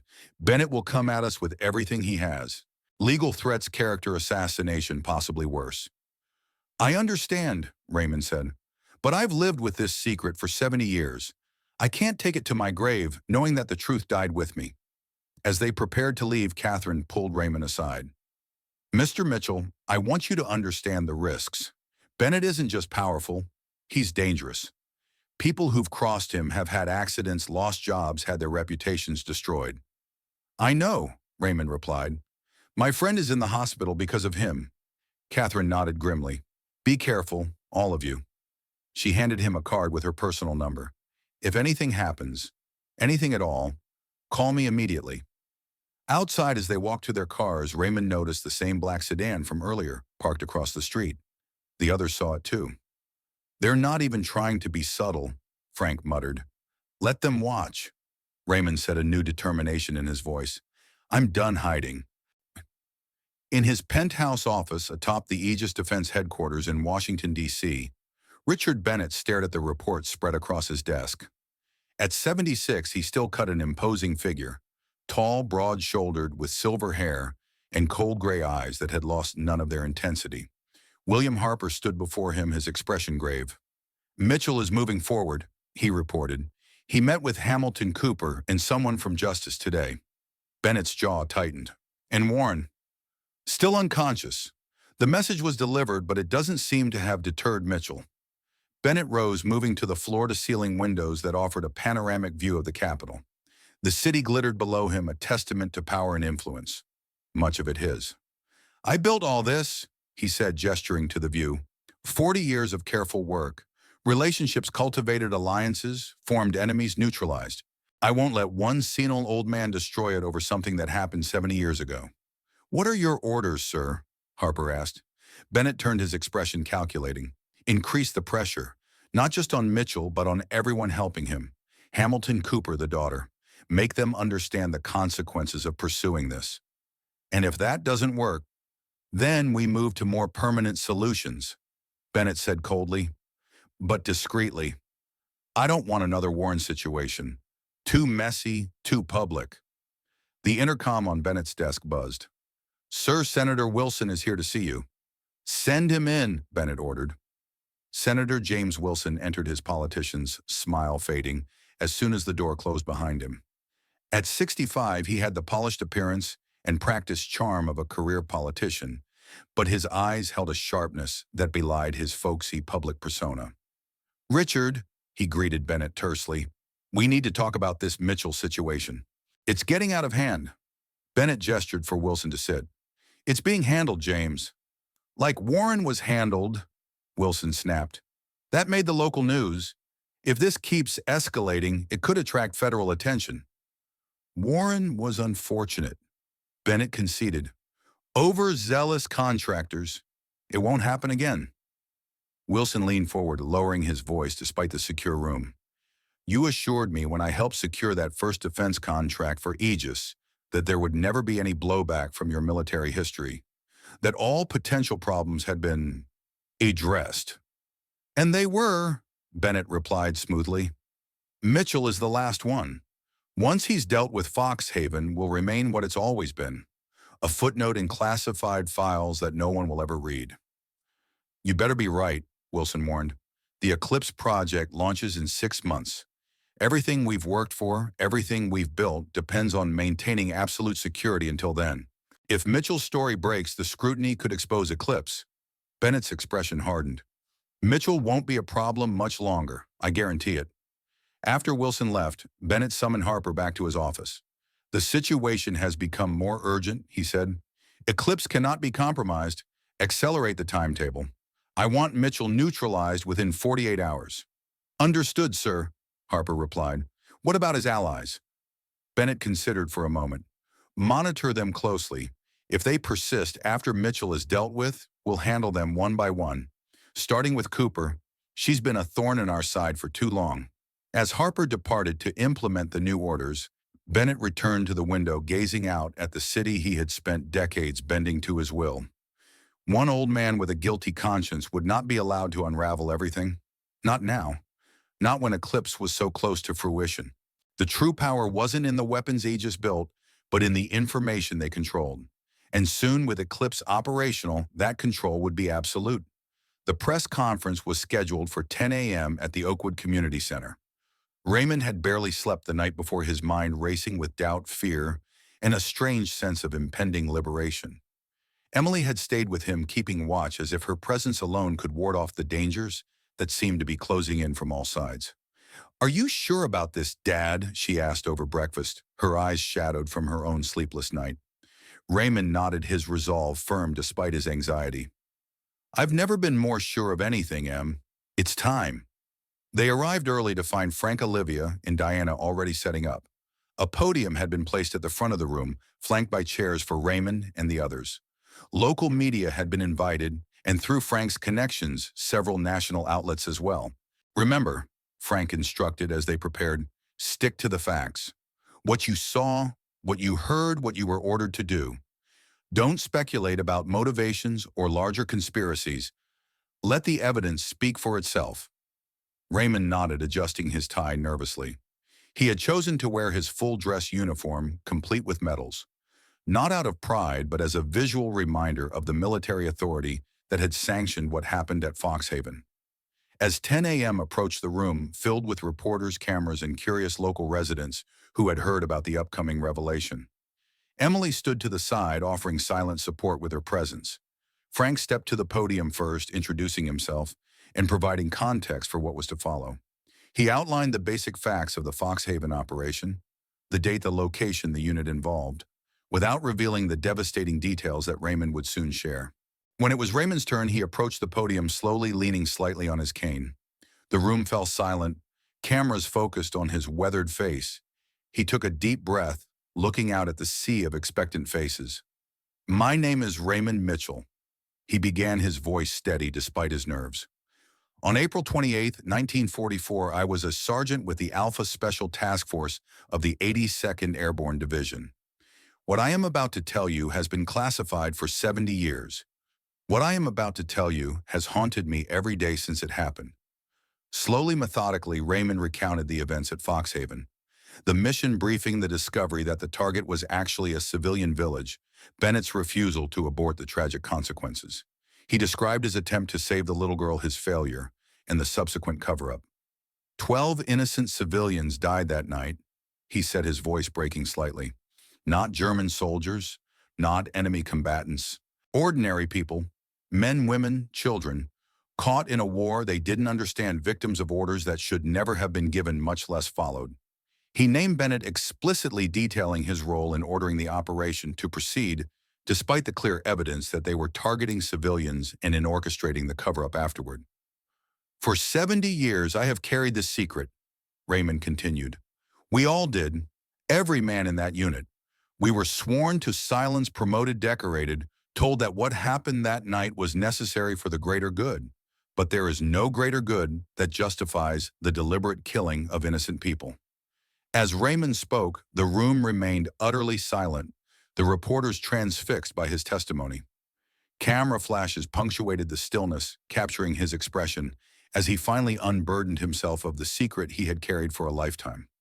I am the last survivor of Alpha Task Force, he concluded, the last witness to what happened at Foxhaven. I speak today not only for myself but for my comrades who went to their graves carrying this burden, and for the innocent victims who never had a chance to tell their story. When Raymond finished, the room erupted with questions. Frank and Diana fielded most of them, presenting the supporting evidence they had gathered. Fragments of declassified documents, maps, timeline reconstructions that corroborated Raymond's account. Diana announced that a full report would be released to all major news outlets, simultaneously ensuring that the story could not be suppressed or buried. We also have reason to believe, she added, that General Richard Bennett, now CEO of Aegis Defense, has been actively working to silence witnesses to the Foxhaven incident. Thomas Warren, another survivor of the operation, was brutally attacked just days after speaking with Mr. Mitchell about coming forward. Heartwarming. The press conference lasted nearly 2 hours, with Raymond answering questions with quiet dignity, despite his exhaustion. When it finally ended, he felt drained yet somehow lighter, as if a great weight had been lifted from his shoulders. Outside, Emily hugged him tightly. I'm proud of you, Dad, she whispered. The reaction was immediate and overwhelming. By afternoon, the story had been picked up by major news networks, dominating headlines and triggering fierce debate. Social media exploded with discussion, hashtags related to Foxhaven and Bennett trending nationwide. The response was predictably polarized. Many hailed Raymond as a hero for finally speaking the truth, praising his courage in coming forward after so many years. Others condemned him as a traitor, accusing him of tarnishing the military's reputation and dishonoring his fellow veterans. Aegis Defense released a statement firmly denying all allegations, describing Raymond as an elderly veteran whose memories have clearly been affected by age and trauma. They announced their intention to pursue legal action for defamation. Senator Wilson held a hastily arranged press conference denouncing Raymond's claims as unsubstantiated attacks on a decorated war hero and questioning why such allegations would surface only now, 70 years after the fact. By evening, news vans were parked outside Raymond's house, reporters clamoring for additional comments. Frank arranged for security, warning that the situation would likely get worse before it got better. Bennett won't take this lying down, he cautioned. He'll use every resource at his disposal to discredit you, to bury the story. And if that doesn't work... I know, Raymond said quietly, but I've said my piece. The truth is out there now. Whatever happens next, I can face it knowing I finally did the right thing. That night, as Raymond prepared for bed, Emily brought him a cup of tea. Any word from Michael? He asked. She shook her head. Not yet. Give him time, Dad. This isn't easy for him. Raymond nodded, though his heart was heavy with the rift between him and his son. He understood Michael's position, his fear of losing everything he had built. But Raymond also knew that some principles transcended personal cost. As he drifted toward sleep, Raymond thought of Thomas, still unconscious in the hospital, and of Henry and the others who had gone to their graves carrying the secret of Foxhaven. He thought of the little girl, Maria, whose face had haunted his dreams for 70 years. I did it, he whispered into the darkness. I finally told the truth. I hope you can forgive me for waiting so long. Outside, unknown to Raymond, the black sedan still watched his house, its occupants now reporting to Bennett that the first phase of the story had broken. The real battle was just beginning. The backlash came swiftly and with devastating force. By morning, Raymond's house had been vandalized. Windows broken, traitor, spray painted across the front door. Local police increased patrols in the area, but it was clear that the hostility extended far beyond a few angry individuals. Veterans organizations were split in their response. Some defended Raymond's right to speak the truth, emphasizing the moral complexity of war. Others condemned him harshly, accusing him of betraying his oath and dishonoring those who had served. Social media became a battleground with Raymond's name trending in vicious debates. Conspiracy theories flourished, some claiming he was lying for attention, others suggesting he was being manipulated by political forces seeking to undermine military authority. Frank arrived at the house mid-morning, his expression grim. "They're pulling out all the stops," he reported, showing Raymond and Emily his tablet. "Look at these headlines."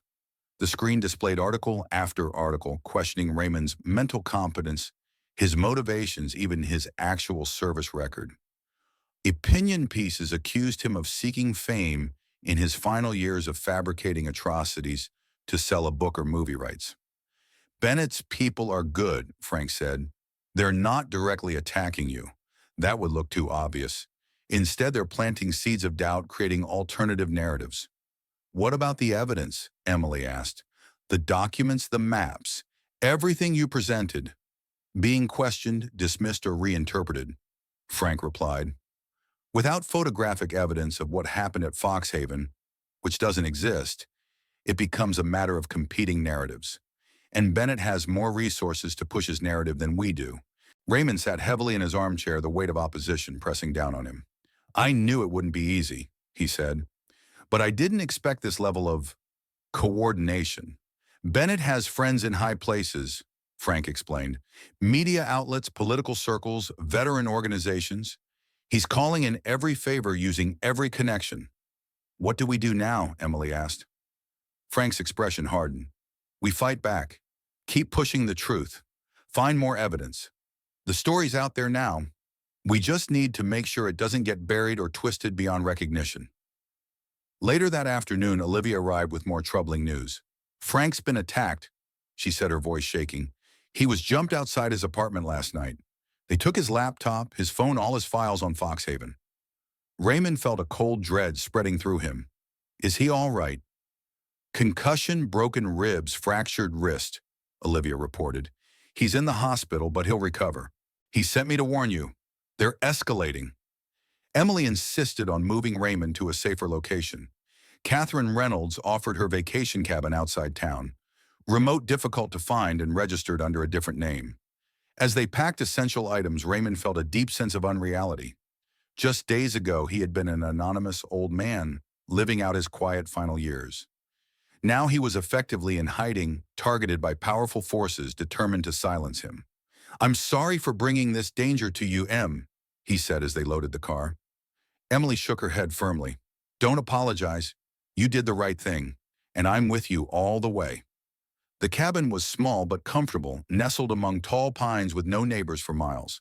Catherine had arranged for security measures. Motion sensors, reinforced doors, a direct line to local police. That evening, as Raymond sat on the cabin's porch watching the sunset, his thoughts turned to Thomas, still unconscious in the hospital. Would he ever wake? Would he know that Raymond had finally spoken the truth they had hidden for so long? His phone rang, a number he didn't recognize. Cautiously, he answered. "Mitchell." The voice was distorted, unrecognizable. "You should have kept your mouth shut. Warren was just the beginning. We know where your daughter lives. We know where her children go to school. Back off now or they'll be next." The line went dead before Raymond could respond. His hand trembled as he lowered the phone. Emily found him still sitting there an hour later, staring into the gathering darkness. "Dad, what's wrong?" He told her about the call, watching her face pale with fear. "We should call the police," she said, "and tell them that someone made threats on an untraceable call." Raymond shook his head. "They already think I'm a confused old man making up stories." "Then what do we do?" Raymond looked at his daughter, seeing the determination beneath her fear. "We keep going," he said finally. But you should go back to your children, get them somewhere safe. This is my fight, not yours. It became my fight the moment they threatened my family. Emily replied, her voice hard. I'm not running, and I'm not leaving you to face this alone. Later, as Raymond prepared for bed, he stood before the small mirror in the cabin's bathroom, studying his reflection. The face that looked back at him seemed different somehow, older in some ways, younger in others. The burden of secrecy had aged him, he realized, more than the passing years ever could. We're in the end game now, Nancy, he whispered to his absent wife. I wish you were here. You always knew what to do when things got tough. He thought of Michael, who still hadn't called, who might never forgive him for upending his carefully constructed life. He thought of his grandchildren now potentially in danger because of his decision to speak the truth. Had he done the right thing after all, or had his quest for personal redemption only created more suffering? As he pondered these questions, his phone buzzed with a text message from an unknown number. Tomorrow, 2 p.m., the diner on Route 16. Come alone. I have information about Foxhaven you need to hear. Tell no one. Raymond stared at the message for a long time, weighing the obvious risk against the potential value of new information. Finally, he deleted the message without responding. Whatever came next, he would face it with his allies, not alone. He had spent too many years in isolation, carrying his burden in silence. That time was over. Dawn broke over the cabin with a cold gray light filtering through the pines. Raymond had slept fitfully, his dreams filled with fragments of the past. Foxhaven in flames, the little girl's outstretched hand, Bennett's cold commands. He woke feeling older than his 92 years, the weight of recent events pressing down on him. Emily was already in the small kitchen making coffee. Diana called, she said as Raymond entered. She's coming out this morning with someone she says can help us. Raymond nodded, accepting a cup of coffee with hands that weren't quite steady. Did she say who? Just that it's someone with inside knowledge about Bennett and Aegis. Someone who reached out to her after the press conference. They spent the morning in tense waiting, jumping at every sound from the surrounding forest. Raymond couldn't shake the feeling that they were approaching some kind of endgame, that the truth of Foxhaven, hidden for so long, was finally unfolding toward its conclusion, whatever that might be. Shortly before noon, the security system alerted them to a vehicle approaching. Through the cabin's front window, they watched Diana's car come up the winding drive, followed by a sleek black SUV. Stay inside, Raymond told Emily, moving toward the door. Just in case. Diana emerged from her car first, her expression a mixture of tension and excitement. From the SUV stepped an older man, perhaps in his late 60s, tall and distinguished with silver gray hair and the confident bearing of someone accustomed to authority. Mr. Mitchell, Diana called. It's all right. This is Edward Mason. He's here to help. Raymond opened the door, cautiously studying the newcomer, with suspicion born of recent events. And who exactly is Mr. Mason? The man approached, extending his hand. People in certain circles call me the architect, he said, his voice cultured and precise. For many years, I worked in intelligence operations. Some of those years, I worked with Richard Bennett. Raymond didn't take the offered hand. You'll forgive my caution, Mr. Mason. Recent events have made me wary of strangers claiming to be allies. Mason nodded, lowering his hand. A reasonable precaution. May we come inside? What I have to share shouldn't be discussed in the open. After a moment's hesitation, Raymond stepped aside to allow them entry. Emily watched from the kitchen doorway, her posture tense, ready for trouble. Once they were seated in the cabin's small living room, Mason opened a leather briefcase and removed a thick file folder. First, he said, I want to assure you that your testimony about Foxhaven was accurate in every detail, Mr. Mitchell. I've spent decades tracking Bennett's operations, going back to his earliest military career. Foxhaven was indeed his first major transgression, but far from his last. How do you know about Foxhaven? Raymond asked. The records were classified, buried. Not all records, Mason replied, opening the folder to reveal documents Raymond had never seen before. Bennett kept his own private archive, insurance, if you will, against those who might someday threaten him. I've been accumulating copies for many years. Diana leaned forward. Edward contacted me 3 years ago when I first began investigating Aegis. He's been my primary source for information on Bennett's operations, though we've never met in person until today. Why come forward now? Emily asked, speaking for the first time. Mason turned to her, his expression grave. Because your father's testimony has created a unique opportunity, perhaps the only opportunity we'll ever have to stop not just Bennett, but what he's building. And what exactly is that? Raymond asked. Mason spread several documents on the coffee table. It's called Project Eclipse. On paper, it's a next-generation communications and data analysis system for military and intelligence operations. In reality, it's something far more dangerous. He showed them technical specifications, budget allocations, personnel rosters, all bearing the Aegis logo and classified markings. Bennett has spent the last 15 years developing technology that can intercept, analyze, and manipulate digital communications on a global scale, Mason explained. Not just governments or militaries, but civilian networks, financial systems, social media, everything. That's impossible, Emily said. No single system could do all that. 5 years ago, I would have agreed with you, Mason replied. But artificial intelligence has evolved faster than most people realize, especially when developed with virtually unlimited black budget funding and no ethical oversight. Raymond studied the documents, understanding little of the technical details but grasping the implications. You're saying Bennett has created a system that could, what, control information worldwide? Control, manipulate, create, destroy, Mason confirmed.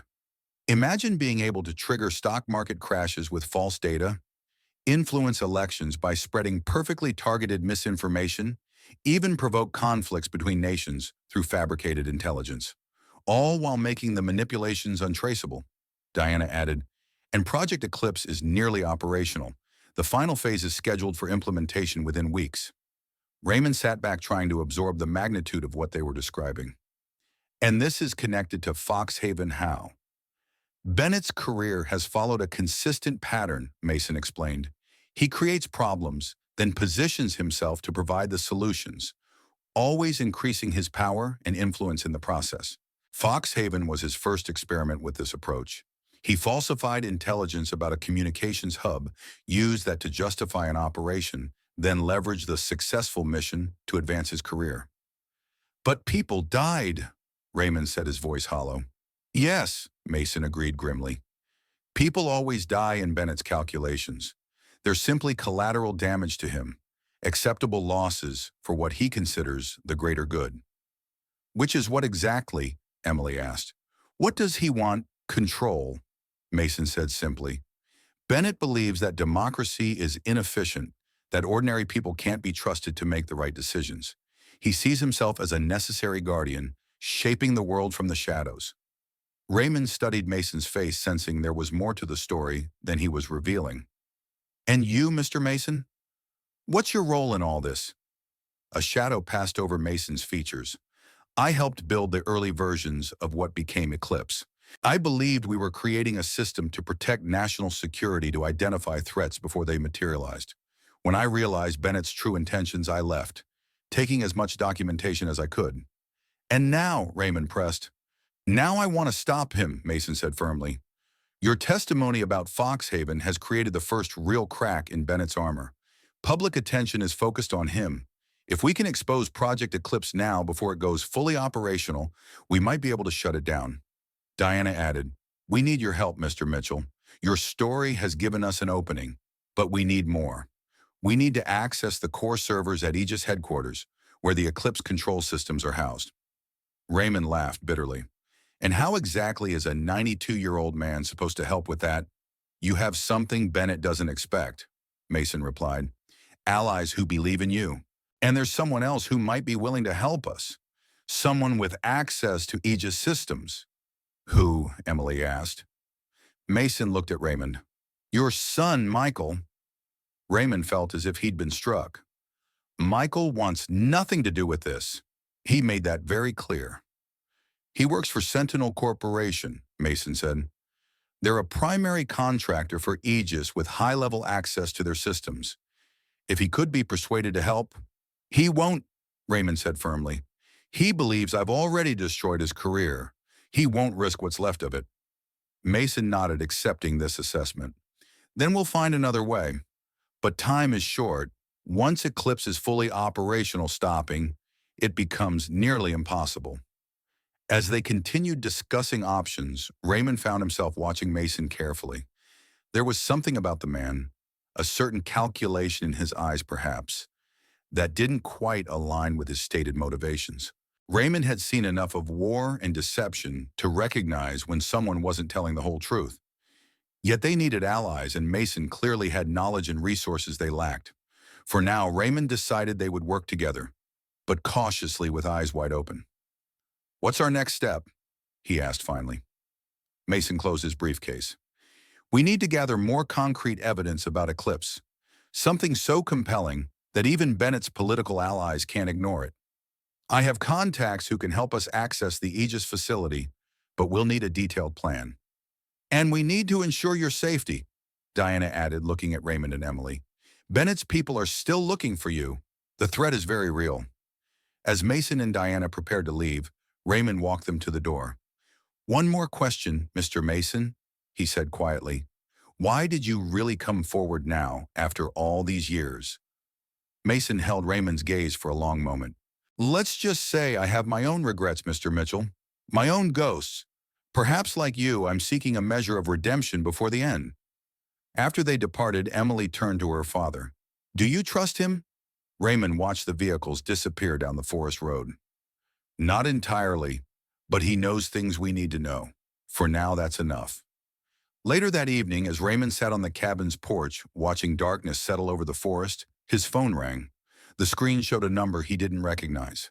"Hello," he answered cautiously. "Dad." Michael's voice was tense, barely recognizable. "Are you somewhere safe?" Raymond straightened, alarm coursing through him. "Michael, what's wrong?" "They came to my house," Michael said, his words tumbling out rapidly. "Men from Aegis Security. They were looking for you. They threatened Susan and the kids." "Are you all right?" Raymond demanded. "We're fine. We're at a hotel now." Michael paused, his breathing audible over the line. "Dad, you were right. About Bennett, about all of it. I found files at work. Things I wasn't supposed to see. Project Eclipse. It's worse than you can imagine." Raymond closed his eyes, relief at hearing from his son, mingling with dread at this confirmation. "Michael, listen to me. You need to get your family somewhere safe. Somewhere Bennett's people can't find you." "I know. I've already arranged it." Another pause. "Dad, I want to help. I need to help. What Bennett's planning, it can't happen." Raymond felt a surge of emotion. Pride in his son's courage, fear for his safety, regret for the danger he had brought upon his family. "It's dangerous, son. These people won't hesitate to hurt anyone who stands in their way." "I know," Michael replied, his voice steadier now. "But this is bigger than us, than our family. This is about what's right." A bitter laugh. "Guess I am your son after all." Tears pricked at Raymond's eyes. "You always were, Michael. I just didn't always know how to show you that." They spoke for several more minutes, Michael sharing what he had discovered about Project Eclipse through his position at Sentinel, Raymond filling him in on Mason's visit and their tentative plans. "I can help," Michael said firmly. "I have access code system knowledge. If you're really going to try to stop this, you'll need me." "It's not what I wanted for you," Raymond said softly, "to be dragged into my fight." "It's not just your fight anymore, Dad. It's all of ours." After arranging to meet the following day, Raymond ended the call and sat in the darkness, his mind racing. The circle was widening. Diana, Mason, and now Michael joining the cause. Yet with each new ally came new vulnerability, new risk. He thought of Thomas still unconscious in the hospital and of the threats against Emily's children. The stakes were escalating with each passing day. Whatever came next, Raymond knew with grim certainty would be decisive. For Bennett, for Project Eclipse, and for all of them caught in this widening web of secrets and power. The next morning dawned, clear and cold sunlight filtering through the pine trees surrounding the cabin. Raymond had slept better than he expected, perhaps because of Michael's call. The knowledge that his son had finally understood, had chosen to stand with him rather than against him. Emily was making breakfast when Raymond came downstairs, the rich aroma of coffee filling the small kitchen. "You seem different today," she observed, setting a plate of eggs and toast before him. Raymond nodded, taking a sip of coffee. "Michael called last night." Emily's eyes widened. "What? What did he say?" Raymond related the conversation, watching his daughter's expression shift from surprise to relief. "So he's coming here today?" she asked. "This afternoon. He has information about Project Eclipse that might help us." Emily sat down across from him, her breakfast temporarily forgotten. "I never thought he'd come around. He seemed so entrenched in his position." "Bennett's people threatened his family," Raymond said grimly. "That changes a man's perspective rather quickly." They spent the morning preparing for Michael's arrival, with Raymond alternating between hope and anxiety. The relationship with his son had been strained for years, their conversations limited to superficial exchanges during holidays and occasional phone calls. Now faced with the prospect of working together against a common enemy, Raymond wondered if they could bridge the gulf that had grown between them. Shortly after noon, the security system alerted them to an approaching vehicle. Through the window, they watched a rental car make its way up the winding drive. Michael emerged alone, looking tired and tense. At 58, he strongly resembled Raymond in his younger days. The same tall frame, the same sharp features, though Michael's hair had more salt than pepper now. He carried a laptop bag and a small suitcase, his movements deliberate as if carrying a much heavier burden. Raymond opened the door before Michael could knock. For a moment, father and son stood regarding each other in silence, years of unspoken words hanging between them. "Dad," Michael said finally, his voice rough with emotion. Raymond stepped forward and embraced his son, something he hadn't done in years. After a moment's hesitation, Michael returned the embrace, his body tense at first, then relaxing. "I'm glad you're here, son," Raymond said simply. Inside, Emily greeted her brother with cautious warmth. The siblings had their own complicated history, but current circumstances seemed to have softened their usual friction. "Susan and the kids?" Emily asked. "At her parents' place in Vermont," Michael replied. "Off the grid at least for now." He turned to Raymond. "I brought everything I could find on Eclipse. It's worse than we thought." They gathered around the kitchen table as Michael opened his laptop and began explaining what he had discovered. "Eclipse isn't just a surveillance system," he said, showing them internal documents and technical specifications. "It's designed to actively manipulate information across all digital platforms, financial markets, social media, government communications, everything." "Mason told us that much," Raymond said, "but how close is it to being operational?" Michael's expression darkened. "The final phase begins in 3 days. Once it's fully deployed, there's no going back. The system is designed to be self-sustaining, with redundancies and safeguards that make it nearly impossible to shut down." "How does Bennett control it?" Emily asked. "That's the thing," Michael replied. "He doesn't, not directly. The system operates autonomously based on parameters and objectives he establishes. It's like releasing a virus into the digital ecosystem. Once it's out there, it evolves and adapts on its own." Raymond struggled to comprehend the technical details, but the implications were clear enough. "So this thing could, crash the stock market, start wars?" "Potentially, yes," Michael confirmed, "but more likely it would operate subtly, influencing elections through targeted misinformation, manipulating financial systems to benefit specific interests, gradually reshaping public opinion through control of social media algorithms." "And Aegis benefits how?" Emily asked. "Power," Michael said simply. "Control. Bennett's vision goes beyond mere profit. He genuinely believes that democratic systems are flawed, that the world needs to be guided by those who know better." He hesitated. "It's not entirely without precedent. Intelligence agencies have been trying to influence outcomes for decades.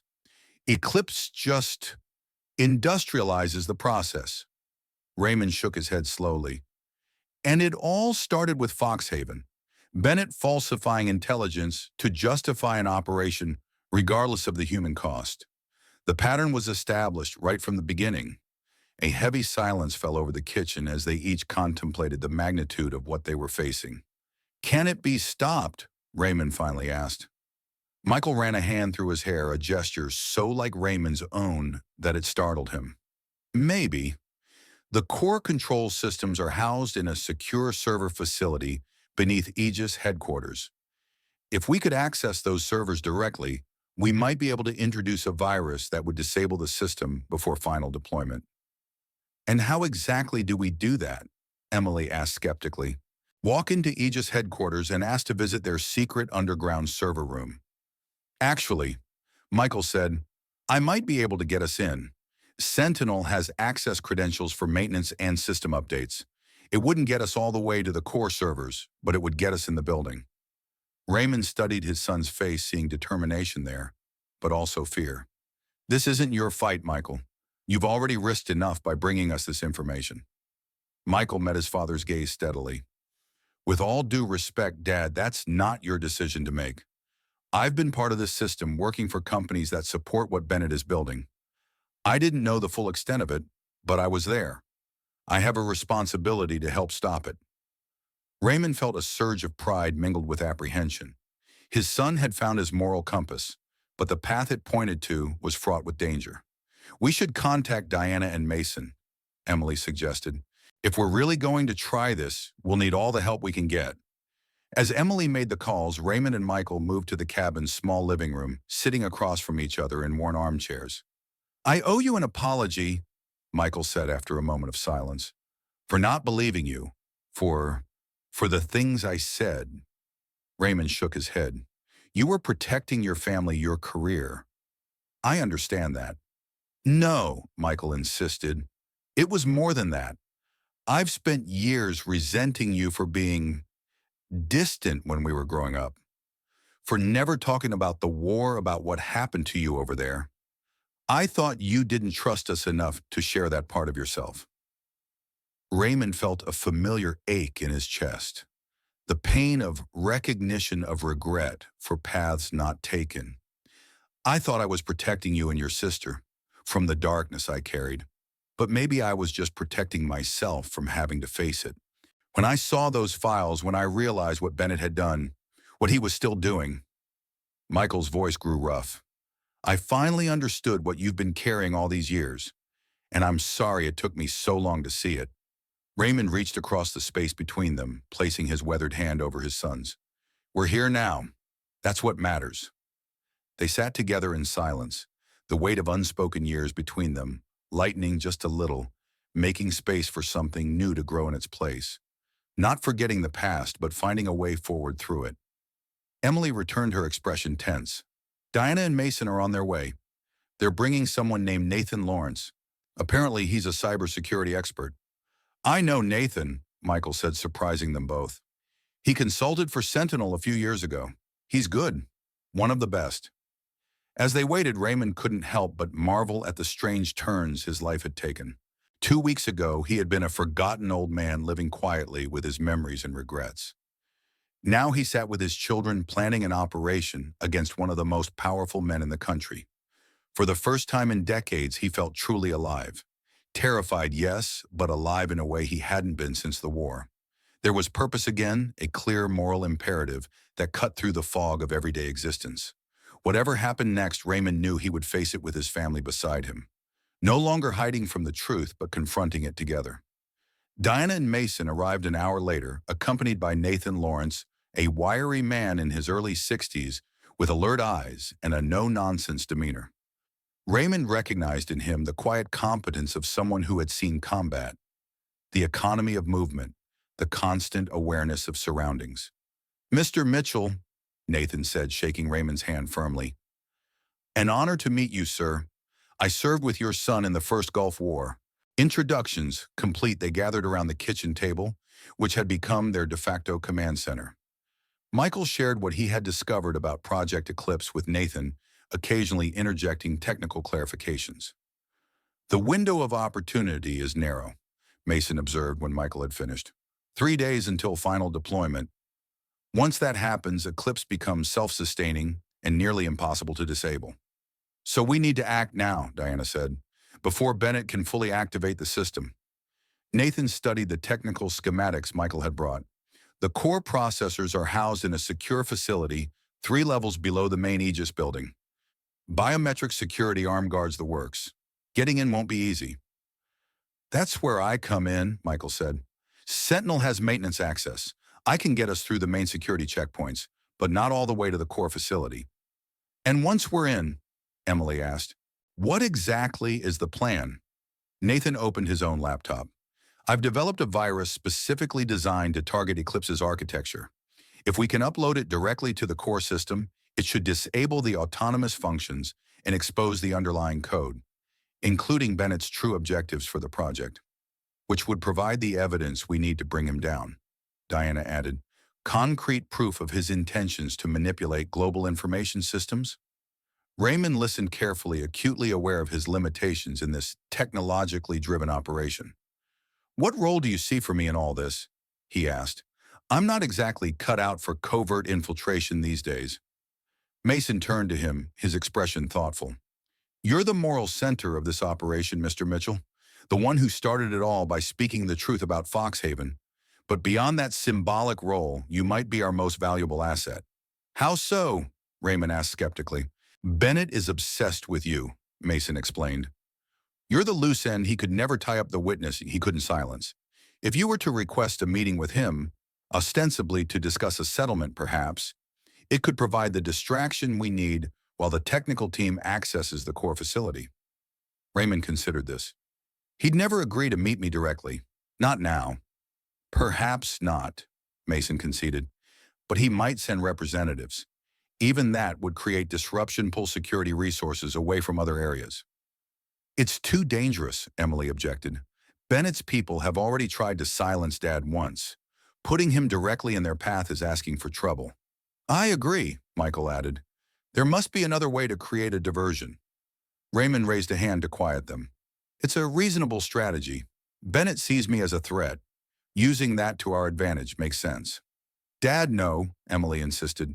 Emily, Raymond said gently, I started this when I decided to speak about Foxhaven. I need to see it through whatever the risk. A tense silence fell over the group, broken finally by Nathan. We need to make a decision soon. The longer we wait, the more time Bennett has to prepare countermeasures. After further discussion, they settled on a plan.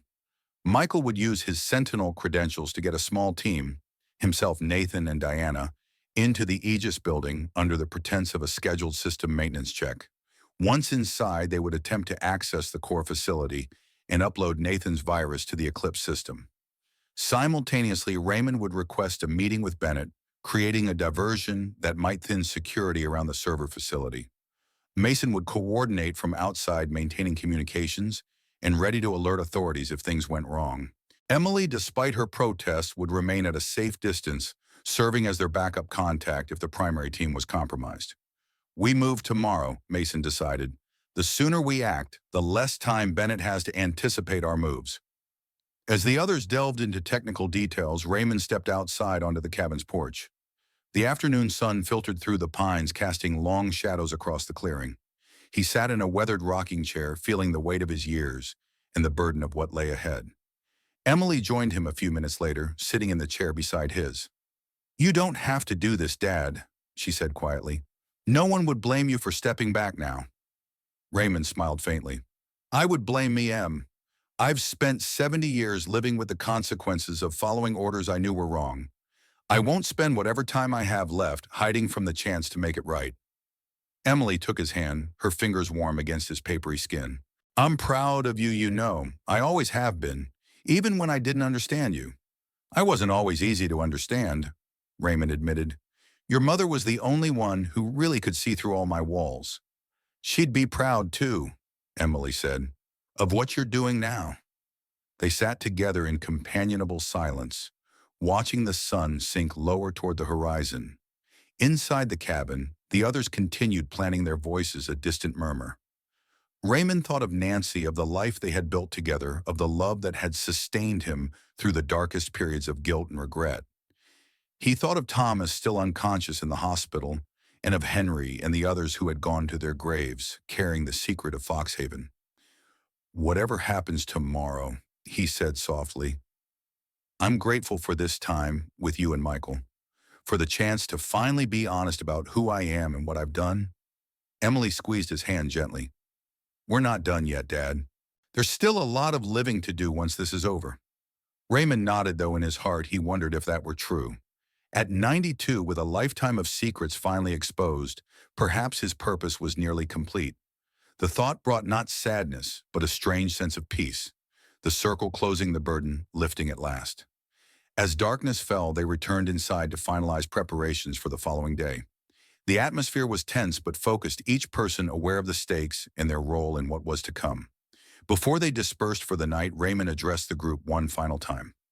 Whatever happens tomorrow, he said, his voice steady despite his age, I want to thank each of you for believing in the truth, for being willing to risk so much to ensure it prevails.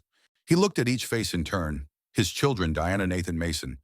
This unlikely alliance bound together by a 70-year-old secret and the determination to prevent history from repeating itself on an unimaginable scale. Bennett believes that power belongs in the hands of the few, that ordinary people can't be trusted with the truth. Raymond continued, Tomorrow we prove him wrong. Tomorrow we stand for something better. As they dispersed to their sleeping quarters, Raymond remained at the table looking at an old photograph he kept in his wallet. Himself and Nancy on their wedding day, young and full of hope for the future. I'm doing it, Nancy, he whispered to the faded image. Finally doing what you always said I should, telling the truth no matter the cost. Outside, the night was clear and cold, stars shining brilliantly above the cabin.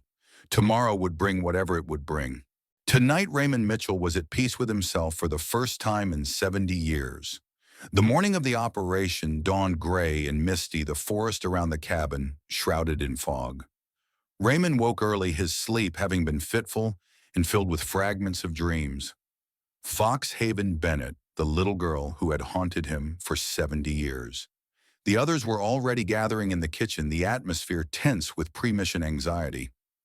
Nathan worked at his laptop, making final adjustments to the virus program. Michael and Diana reviewed the building schematics one last time, identifying security checkpoints and potential escape routes. Mason stood slightly apart, speaking quietly into his phone. Something about his demeanor caught Raymond's attention. A certain tension in his posture, perhaps, or the furtive way he glanced at the others. For a moment, Raymond's old combat instincts flared, sensing something amiss. Emily brought coffee to her father, noticing his gaze fixed on Mason. What is it? She asked softly. Raymond shook his head slightly. Not sure, just an old man's paranoia, maybe. They gathered for a final briefing, going over each phase of the plan one more time. Raymond would request a meeting with Bennett, creating a diversion, while the technical team, Michael, Nathan, and Diana, infiltrated the server facility. Communications are crucial, Mason emphasized. We stay connected at all times. If anything goes wrong, if anyone feels the operation is compromised, we abort immediately. Raymond nodded, though he wondered silently if it would really be that simple. Once they were inside Aegis headquarters, they would be in Bennett's territory, playing by his rules. As they prepared to depart, Raymond took a moment with each of his children. To Emily, he gave a long embrace, feeling her fierce protectiveness in the way she held him. Be careful, Dad, she whispered. Come back to us. To Michael, he offered his hand, which his son took, and then pulled him into an unexpected hug. I'm proud of you, son, Raymond said. Whatever happens today, remember that. They departed in separate vehicles. Michael, Nathan, and Diana in one headed directly to Aegis headquarters. Mason and Raymond in another, bound for a public location where Raymond would make his call to Bennett. Emily remaining at the cabin as their backup contact. As Mason drove through the misty forest, Raymond watched the trees slide past, their shapes ghostly in the morning fog. Tell me, Mr. Mason, he said casually, what's your real interest in all this? Mason glanced at him, his expression unreadable. I told you, I helped build early versions of Eclipse. I want to stop Bennett from misusing it. Yes, that's what you said, Raymond agreed. But I've lived long enough to recognize when someone isn't telling the whole truth. You have your own agenda here. Shun. A slight smile touched Mason's lips. Perceptive. I suppose that's how you survived the war. Among other things, Raymond said. So the truth, if you don't mind. Mason was silent for a long moment, focusing on the winding road. Eclipse is the culmination of decades of research and development, he said finally. A system with the potential to reshape global information flow to identify and neutralize threats before they materialize. That sounds like Bennett's justification, Raymond observed. Bennett and I agree on the diagnosis, Mason replied. The world is chaotic, unpredictable. Democracy is messy and inefficient. The difference is in our prescribed solutions. Raymond felt a chill that had nothing to do with the morning air. And what is your solution, Mr. Mason? Bennett believes in control, imposing order from above, manipulating outcomes to suit his vision of how things should be. Mason's voice had taken on a passionate quality Raymond hadn't heard before. I believe in guidance, using Eclipse not to control but to inform, to provide people with accurate information to counteract manipulation rather than engage in it. So you don't want to destroy Eclipse, Raymond said, understanding dawning. You want to take control of it from Bennett. Mason nodded, not bothering to deny it. The technology exists, Mr. Mitchell. It can't be uninvented. The question is not whether such systems will shape our world, but who will shape them and to what end. Raymond considered this, weighing Mason's words against his instincts. Does the rest of the team know your true intentions? Diana suspects, I think, Mason admitted. She's too intelligent not to. The others believe what they need to believe to help us accomplish our immediate goal, stopping Bennett. And afterward, Mason's expression hardened slightly, afterward, Eclipse will be recalibrated, its capabilities preserved but redirected toward more beneficial ends. With you determining what those beneficial ends are, Raymond noted. Someone has to, Mason replied simply. They drove in silence for several minutes, Raymond processing this new information. Mason was not the ally he had presented himself to be, but neither was he exactly an enemy. The situation had just become considerably more complex. Why tell me this now? Raymond asked finally. Mason smiled faintly. Because you asked, and because at your age with your particular history, I thought you might understand the nuances involved. This isn't a black and white situation, Mr. Mitchell. It never has been. Raymond thought of Foxhaven, of the impossible choices faced in war, of the gray areas that had haunted him for 70 years. That may be true, he conceded, but it doesn't change the fact that you've misled the others. My children are risking their lives based on what they believe is the goal. The immediate goal remains the same, Mason insisted. Stop Bennett, prevent Eclipse from being deployed under his control. The rest, we can address afterward. Raymond didn't respond, his mind racing. Should he warn the others? Could he do so without compromising the operation? And was Mason's vision for Eclipse truly any better than Bennett's? They arrived at their destination, a small cafe in the business district, several blocks from Aegis headquarters. According to the plan, Raymond would call Bennett from here, requesting a meeting to discuss terms for potentially retracting his testimony about Foxhaven. As they sat at a corner table, Raymond weighing his options, his phone buzzed with a text from Michael. In position, proceeding as planned. The operation was already in motion.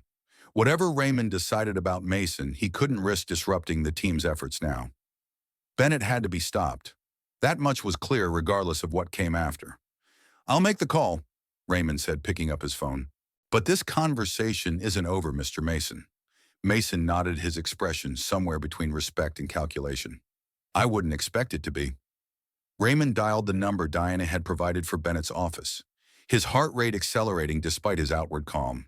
As the line connected, he prepared to play what might be the most important role of his life, a weary old man seeking compromise when in truth he had never been more determined to see justice done.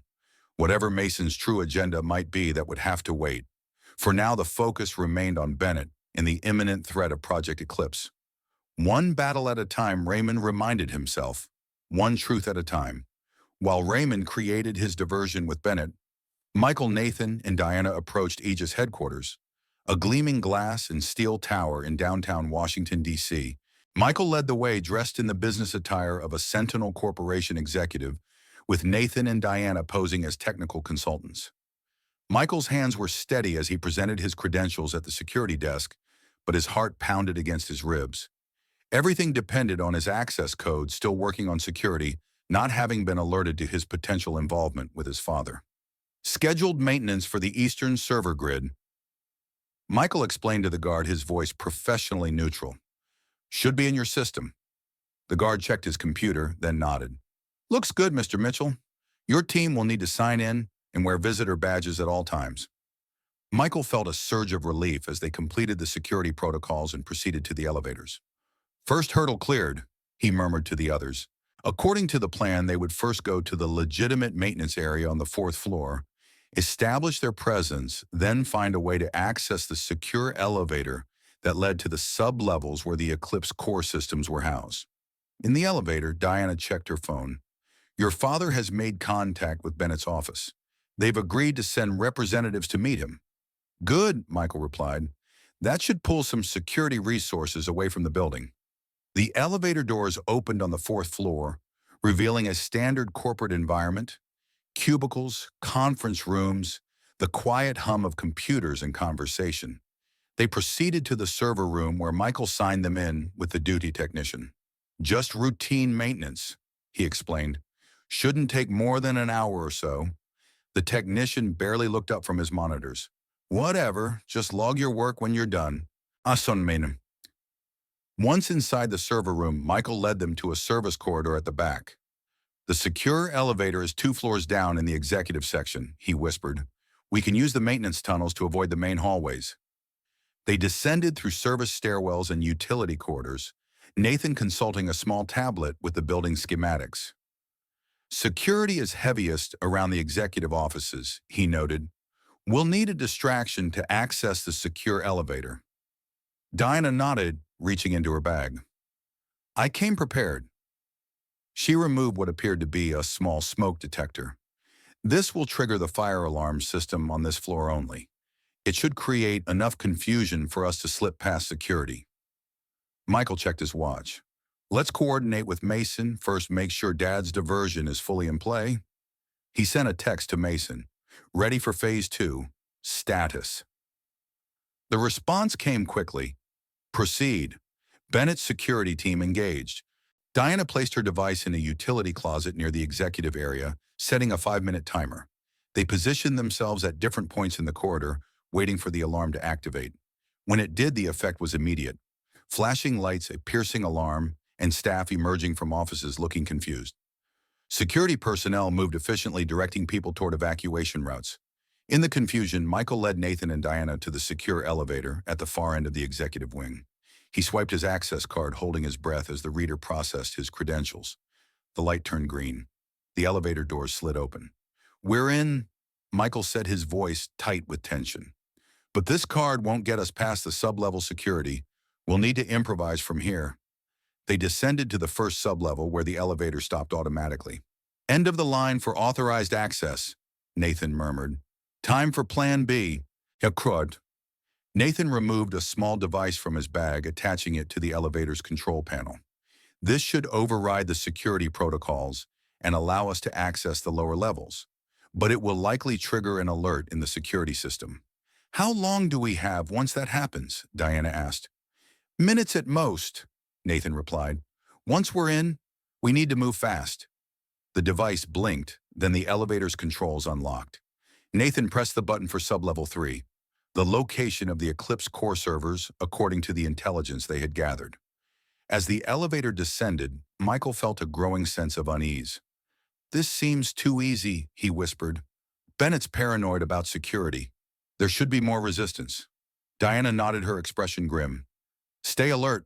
This could be a trap. The elevator doors opened on sublevel 3, revealing a stark white corridor with reinforced doors at the far end. No guards were visible, but security cameras tracked their movement from the ceiling. Those cameras are feeding directly to security, Nathan said. They'll know we're here. Then we don't have much time, Michael replied. Let's move. They approached the reinforced doors, which required both a key card and biometric verification. Nathan attached another device to the electronic lock while Diana kept watch on the corridor behind them. Almost there. Nathan muttered, his fingers flying across the device's keypad. Just need to bypass the biometric. The door suddenly unlocked with a heavy click. Nathan frowned. That wasn't me. They exchanged worried glances. Someone had unlocked the door remotely. But who and why? Could be Dad's diversion creating gaps in the security protocol. Michael suggested, though he didn't sound convinced. Or we're walking into a trap, Diana countered. We don't have a choice, Michael said after a moment. We're committed now. They pushed through the doors into a large climate-controlled room filled with rows of server racks. The hum of cooling systems and electronics filled the air. At the center of the room stood a glass-enclosed control station, the heart of Project Eclipse. There, Nathan pointed, that's where we need to upload the virus. As they moved toward the control station, the doors behind them slid shut with a definitive thud. A moment later, a familiar voice spoke from overhead speakers. I must admit I'm impressed you made it this far. They froze, looking up at the nearest security camera. Bennett, Diana whispered. Indeed, Ms. Cooper, the voice continued. I've been expecting you, all of you. Though I confess, Mr. Mitchell, your involvement is particularly disappointing. I had high hopes for your career at Sentinel. You threatened my family, Michael replied, his voice hard. A regrettable necessity, Bennett said smoothly. But you should know that your father's diversionary tactic failed rather spectacularly. He's currently enjoying my hospitality elsewhere in the building. Michael felt his blood run cold. If you've hurt him, your father is fine for the moment, Bennett interrupted. His future well-being, however, depends entirely on your cooperation. Nathan had been quietly working at a terminal while this exchange took place. He caught Michael's eye and gave a subtle nod.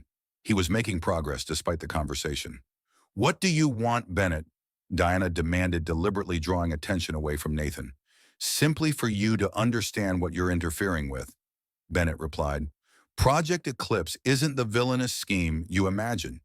It's a sophisticated system designed to bring order to an increasingly chaotic information landscape. By manipulating that information to serve your interests, Diana shot back. By filtering out the noise, the misinformation, the destructive elements that threaten social cohesion, Bennett corrected. Democracy requires an informed citizenry. I'm merely ensuring the information they receive is optimal. And who decides what's optimal? Michael asked. Someone has to, Bennett replied, echoing Mason's earlier words so precisely that Michael felt a chill of recognition. But we're getting off track. You have a choice to make. Surrender now and your father remains unharmed. Continue this futile effort and he pays the price for your stubbornness. Michael looked at Diana, then at Nathan, who was still working surreptitiously at the terminal. They needed more time. How do we know my father is even here? Michael stalled. That you haven't already hurt him. A fair question, Bennett conceded. Perhaps a demonstration is in order. A screen on the wall activated, showing a security feed from another room. Raymond sat in a chair, apparently unharmed, but under guard. Mason stood nearby, engaged in conversation with a man Michael recognized as William Harper Bennett's head of security. Dad, Michael whispered relief at seeing him alive, mingling with fresh concern. But something about the scene struck him as odd. Mason wasn't restrained. He appeared to be speaking with Harper as an equal, not as a prisoner. What's Mason doing? Diana asked, having noticed the same thing. Ah, Mr. Mason. Bennett's voice carried a note of amusement. I believe your associates are just now realizing the true nature of his involvement. As they watched, Mason shook hands with Harper, then turned to say something to Raymond, whose expression hardened into one of grim understanding. Mason's working with Bennett, Diana said in disbelief. Not exactly with me, Bennett corrected. Edward has his own vision for Eclipse. We simply share certain pragmatic perspectives on its necessity. Michael felt a wave of anger and betrayal. He used us, used my father. To create precisely this situation, Bennett agreed. Now what will it be, surrender, or force me to take more drastic measures with your father? Nathan caught Michael's eye again, giving a subtle thumbs up. The virus was ready to deploy. Michael made a split-second decision. We surrender, he said loudly, moving toward the center of the room with his hands raised. Don't hurt my father. Diana followed his lead, though her expression showed confusion. As they moved, Michael managed to position himself between the cameras and Nathan, who remained at the terminal. A wise choice, Bennett said. Security will be with you shortly to escort you out. Michael could hear the sound of doors unlocking down the corridor. They had seconds at most. "Now, Nathan," he hissed. Nathan's fingers flew across the keyboard, initiating the upload of the virus to the Eclipse core system. Alarms immediately began to sound throughout the facility. "What have you done?" Bennett's voice had lost its composure. "Stop this immediately." But it was too late. The virus was already spreading through the Eclipse architecture, corrupting protocols, exposing hidden subroutines, dismantling the careful structure of the system. "System breach detected," an automated voice announced. "Critical failure imminent. Emergency protocols activated." The screens around them filled with cascading error messages as the Eclipse system began to collapse from within. Nathan worked frantically to ensure the virus completed its work before security could reach them. "It's done," he said, finally stepping back from the terminal. "Eclipse is finished." As security personnel burst into the server room, Michael thought of his father, hoping that whatever happened next, Raymond would find a way to complete his own part of the mission, confronting Bennett and Mason about the truth that had been buried for 70 years. The circle that had begun at Foxhaven was finally closing. One way or another, the truth would prevail. Raymond sat calmly in the conference room where Bennett's security team had brought him after intercepting his meeting request. He had suspected it might be a trap, but the mission required him to play his role regardless of the risk. What he hadn't anticipated was Mason's betrayal. The man sat across from him, now his expression a mixture of regret and determination. "I am sorry it came to this, Mr. Mitchell," Mason said. "I had hoped you might understand my position, given your own experiences with the complexities of war and peace." "I understand perfectly," Raymond replied, his voice steady despite his age and the situation. "You're no different from Bennett. You both believe the end justifies the means, that you know better than everyone else what's good for the world." Mason shook his head. "It's not that simple. Bennett seeks control for its own sake, for power. I seek to guide, to protect. There's a fundamental difference. Not to those caught in the crossfire," Raymond countered. "Not to the innocent people who suffer while men like you play God with their lives." The door opened and Richard Bennett entered. At 76, he remained an imposing figure, tall, silver-haired, with the confident bearing of someone accustomed to power. His cold gray eyes fixed on Raymond with a mixture of curiosity and contempt. "Sergeant Mitchell," Bennett said, taking a seat at the head of the conference table. "After all these years, I've often wondered what became of you." "It's just Mr. Mitchell now," Raymond replied evenly. "I left Sergeant behind a long time ago. Yet here you are, still fighting old battles." Bennett studied him with clinical detachment. "I must admit I underestimated your resilience. Most men your age are content to fade away quietly, not stir up trouble over ancient history." "Foxhaven wasn't ancient history to the people who died there," Raymond said. "Innocent people. Children." Bennett waved a dismissive hand. "Casualties of war. Regrettable but unavoidable in the larger strategic context." "There was no strategic context," Raymond countered, anger rising despite his effort to remain calm. "There was no German communications hub. The intelligence was falsified. By you." A slight smile played at the corners of Bennett's mouth. "You always were perceptive, Mitchell." "Yes, I arranged the Foxhaven operation. It was necessary to demonstrate the effectiveness of special operations units, to secure additional funding and resources." "You sacrificed innocent lives for a budget increase?" Raymond's voice was incredulous. "For the greater good," Bennett corrected. "The resources we secured through that operation saved countless American lives later in the war." "Sometimes hard choices must be made. Leadership means having the courage to make those choices." Raymond shook his head slowly. "That's not leadership. That's playing God with other people's lives." A soft chime sounded, and Bennett checked his phone. His expression darkened. "It seems your son and his associates have been busy in my server facility," he said, rising from his chair. "Excuse me for a moment."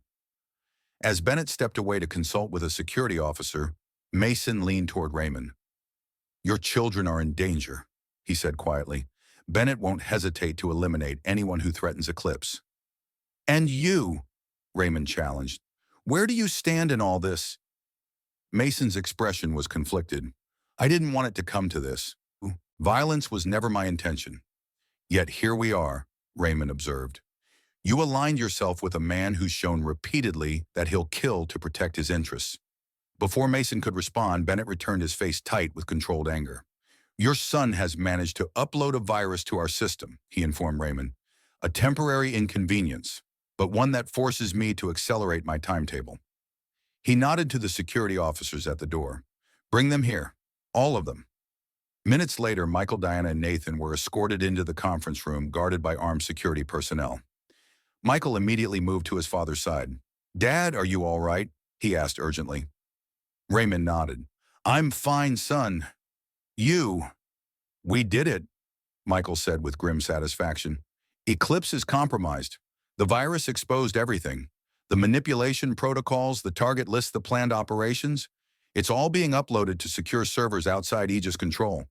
Bennett's face had gone pale with fury. You have no idea what you've done, he said, his voice dangerously quiet. The chaos you've unleashed, the vulnerabilities you've created. We've prevented you from manipulating global information systems for your own benefit, Diana shot back. That's what we've done. Bennett turned to Mason. This is your doing, Edward. You helped them develop that virus. You knew exactly how to target our systems. Mason didn't deny it. Eclipse was too dangerous in your hands, Richard. You've lost perspective. It was meant to protect democracy, not subvert it. Naive fool, Bennett spat. Protection requires control. Always has, always will. The tension in the room was palpable as Bennett paced, considering his options. Finally, he stopped and faced them, his decision made. You leave me no choice, he said coldly. Eclipse may be compromised, but the backup protocols remain intact. A limited deployment is still possible. He turned to Harper, who had been standing silently by the door. Initiate Protocol Omega. Authorization Bennett Alpha 79. Harper hesitated, glancing at Mason, then at the others. Sir, Protocol Omega requires verification from the board. It's a measure of last resort. The board isn't here, Bennett snapped. I am, and I'm giving you a direct order. Raymond watched this exchange with growing alarm. What is Protocol Omega, he demanded. It was Mason who answered, his voice heavy. A limited nuclear option. It would destroy all evidence of Eclipse while simultaneously triggering a series of pre-programmed information cascades, stock market crashes, false intelligence reports, manipulated communications between military commands. Chaos, Michael whispered. Controlled chaos that would create the very conditions Eclipse was supposedly designed to prevent. Sometimes you have to burn the village to save it, Bennett said, echoing the terrible logic that had defined his career from Foxhaven onward. The resulting instability will demonstrate precisely why systems like Eclipse are necessary. You're insane, Diana breathed. You'd risk global conflict to prove a point. To restore order, Bennett corrected. My order. Raymond rose slowly from his chair, his aged frame straightening with purpose. 70 years ago, I followed your orders at Foxhaven, he said, his voice carrying a quiet authority that commanded attention. I watched innocent people die because I lacked the courage to say no. I won't make that mistake again. He turned to Harper. You have a choice, son, just like I did all those years ago. Follow orders you know are wrong or stand up for something better. Harper's expression was conflicted, his hand hovering near his sidearm. For a long, tense moment, the room was utterly silent, the fate of more than those present hanging in the balance. Then slowly, Harper lowered his hand. I can't authorize Protocol Omega, sir, he said to Bennett. Not without board approval. Bennett's face contorted with rage. You're relieved of duty, Harper. I'll do it myself. He reached for the computer terminal on the conference table. What happened next unfolded with startling speed. Mason moved to block Bennett from the terminal. Bennett shoved him aside, reaching into his jacket and producing a small handgun. The security officers, uncertain who to obey, hesitated. Step back, all of you, Bennett commanded, the gun now pointed at Raymond. I won't let 70 years of work be undone by sentimentality and weakness. Raymond faced him calmly, unafraid. Is this how it ends, Bennett Moore? Blood on your hands? When does it stop? It stops when order is restored, Bennett replied. When necessary control is established. There's always another reason, another justification, Raymond said sadly. Another village that needs to be destroyed, to be saved. Bennett's finger tightened on the trigger. Goodbye, Sergeant Mitchell. Michael lunged forward, putting himself between his father and Bennett. No! The gun went off, the sound deafening in the confined space of the conference room. Michael staggered, clutching his shoulder as blood seeped between his fingers. In the chaos that followed, Harper and his men finally acted, disarming Bennett and securing the room. Diana rushed to Michael's side while Nathan called for medical assistance. Raymond knelt beside his wounded son, pressing his handkerchief against the bleeding shoulder. Michael, he said, his voice breaking. Why did you do that? Michael grimaced through the pain. Couldn't let him hurt you, Dad. Not after everything. Raymond held his son's hand, tightly overwhelmed by the sacrifice. Help is coming. Stay with me, son. As medical personnel arrived and began treating, Michael Bennett was placed under arrest protocol Omega, forgotten in the immediate crisis. Mason stood to the side, watching silently as his former ally was led away. It's over, Diana said, joining Raymond as the medics prepared to transport Michael to the hospital. The virus worked. Eclipse is exposed, and we have Bennett on attempted murder charges now as well. Raymond nodded, his eyes never leaving his son. Not quite over, he said. There's still the matter of Mr. Mason and his own plans for Eclipse. Mason approached them cautiously. I made a mistake, he admitted, aligning with Bennett, manipulating you and your family. I believe the ends justified the means just as he did. I see now that I was wrong. What happens now? Raymond asked, finally looking up at him. The authorities are already here, Mason replied. I'll turn myself in, provide testimony against Bennett, help dismantle what's left of Eclipse. It's the only way to make amends. Raymond studied him for a long moment, seeing not the calculating strategist, but a man facing his own moral reckoning. We all have to face our ghosts eventually, he said quietly, even those of us who think we're doing the right thing. As Michael was wheeled out of the conference room, Raymond followed, leaving behind the scene of the final confrontation.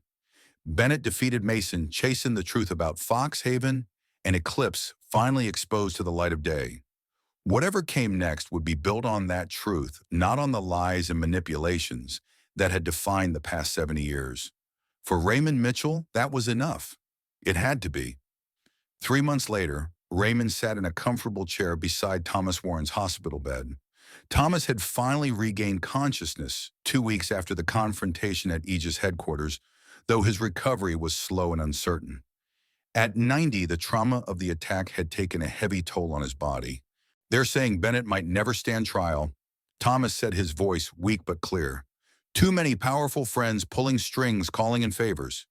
Raymond nodded, unsurprised. The system protects its own. Always has.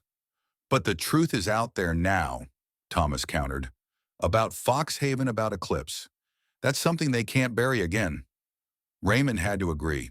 The exposure of Project Eclipse had created an international scandal, with investigations launched in multiple countries and congressional hearings ongoing.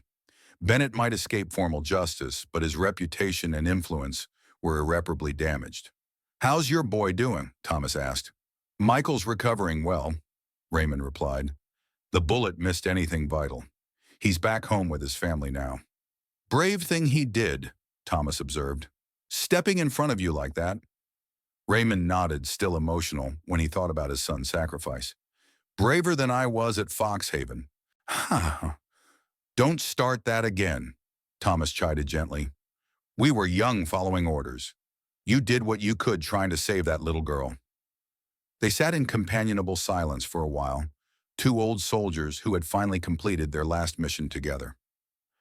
Outside the hospital window, autumn leaves drifted from the trees, golden in the afternoon sunlight. They're organizing a memorial service, Raymond said eventually, for the victims of Foxhaven, the first official acknowledgement after all these years. Will you go? Thomas asked. Raymond nodded. I need to, for them and for myself. When Raymond left the hospital, he found Emily waiting in the car. In the weeks since the confrontation with Bennett, she had remained a constant presence in his life, dividing her time between her father and her brother as they both recovered from their ordeal. "How is he?" she asked as Raymond settled into the passenger seat. "Better," Raymond replied. "Still weak, but his mind is clear." The doctors are cautiously optimistic. As they drove through the city streets, Raymond reflected on the changes the past months had brought. The story of Fox Haven and Eclipse had dominated headlines for weeks, with new revelations emerging as investigations proceeded. Mason had indeed turned himself in, providing testimony that implicated not only Bennett, but several high-ranking officials who had supported Project Eclipse. The wider implications were still unfolding. Questions about privacy, about the proper balance between security and freedom, about who should control the flow of information in a democratic society. These were complex issues without easy answers, but at least now they were being debated openly, honestly. On a personal level, the changes had been equally profound. Michael had returned to his family, resigning from Sentinel Corporation to start his own cybersecurity firm focused on protecting privacy and combating disinformation. His relationship with Raymond had deepened through their shared ordeal. The old barriers of silence and misunderstanding finally broken down. Emily had taken a leave of absence from teaching to write a book about her father's experiences, preserving his story for future generations. Her children, once kept at a distance from their grandfather's past, now listened eagerly to his carefully edited tales of the war and its aftermath. They arrived at Raymond's house, not the cabin where they had hidden, but his original home, the one he had shared with Nancy for so many years. It felt different now somehow, lighter. The shadows that had haunted its corners for decades had receded, replaced by a sense of peace that Raymond had thought forever beyond his reach. Inside, Diana and Nathan were waiting along with Olivia, whose original story about Raymond had set everything in motion. They had gathered to discuss the upcoming memorial service for the Fox Haven victims, which Diana was helping to organize. "The French government has agreed to erect a permanent memorial in the village," Diana reported. "They're inviting surviving family members from around the world." "Including yours?" Raymond asked quietly. Diana nodded. After the confrontation with Bennett, she had finally revealed her personal connection to Fox Haven. Her grandmother had been Maria Alvarez, the little girl Raymond had tried to save. "My mother will be there," she said. "She was born after the war, but she grew up with stories about her mother, about the family that was lost at Fox Haven." Raymond felt the familiar ache of regret, but it was different now, tempered by understanding, by the knowledge that he had finally done what he could to make amends. "I'd like to meet her," he said. "If she's willing." Diana smiled gently. "She wants to meet you too. She knows you tried to save her mother. That means something to her, to all of us." The evening passed in quiet conversation, plans made for the journey to France, memories shared of the tumultuous events that had brought them all together. As the others prepared to leave, Olivia lingered behind. "I never properly thanked you," she said to Raymond. "For what?" he asked, surprised. "For trusting me with your story, for being brave enough to speak the truth after all these years." She smiled. "My grandfather would have been proud to know you." After everyone had gone, Raymond sat on his porch in the gathering dusk, as he had done so many evenings before. But tonight felt different. The weight he had carried for 70 years had lifted, not entirely gone, but transformed into something he could finally bear with dignity rather than shame. He thought of Nancy, wondering what she would make of all that had happened. She had always urged him to find peace with his memories, to trust that the truth would set him free. As so often before, she had been right. The memorial service would be difficult, reopening old wounds, confronting ghosts he had tried for so long to outrun. But it was necessary. A final acknowledgement of the lives lost, the truth hidden, the lessons that must never be forgotten. Raymond Mitchell had lived 92 years, most of them in the shadow of a secret he had been ordered to keep. Now, in the twilight of his life, he had finally found his voice, and in doing so had given voice to those who could no longer speak for themselves. It wasn't a perfect ending. Bennett might never face full justice. The damage done by Eclipse might never be fully undone. The dead of Fox Haven could never be brought back. But the truth was known. The silence was broken. And in that there was a measure of peace Raymond had never thought to find.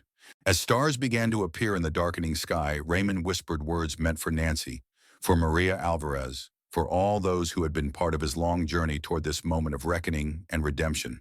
It's done. The truth is told. The burden lifted. Rest now. Rest in peace. In the quiet of the evening, Raymond Mitchell found himself at last at peace as well. Retry Claude can make mistakes. Please double-check responses.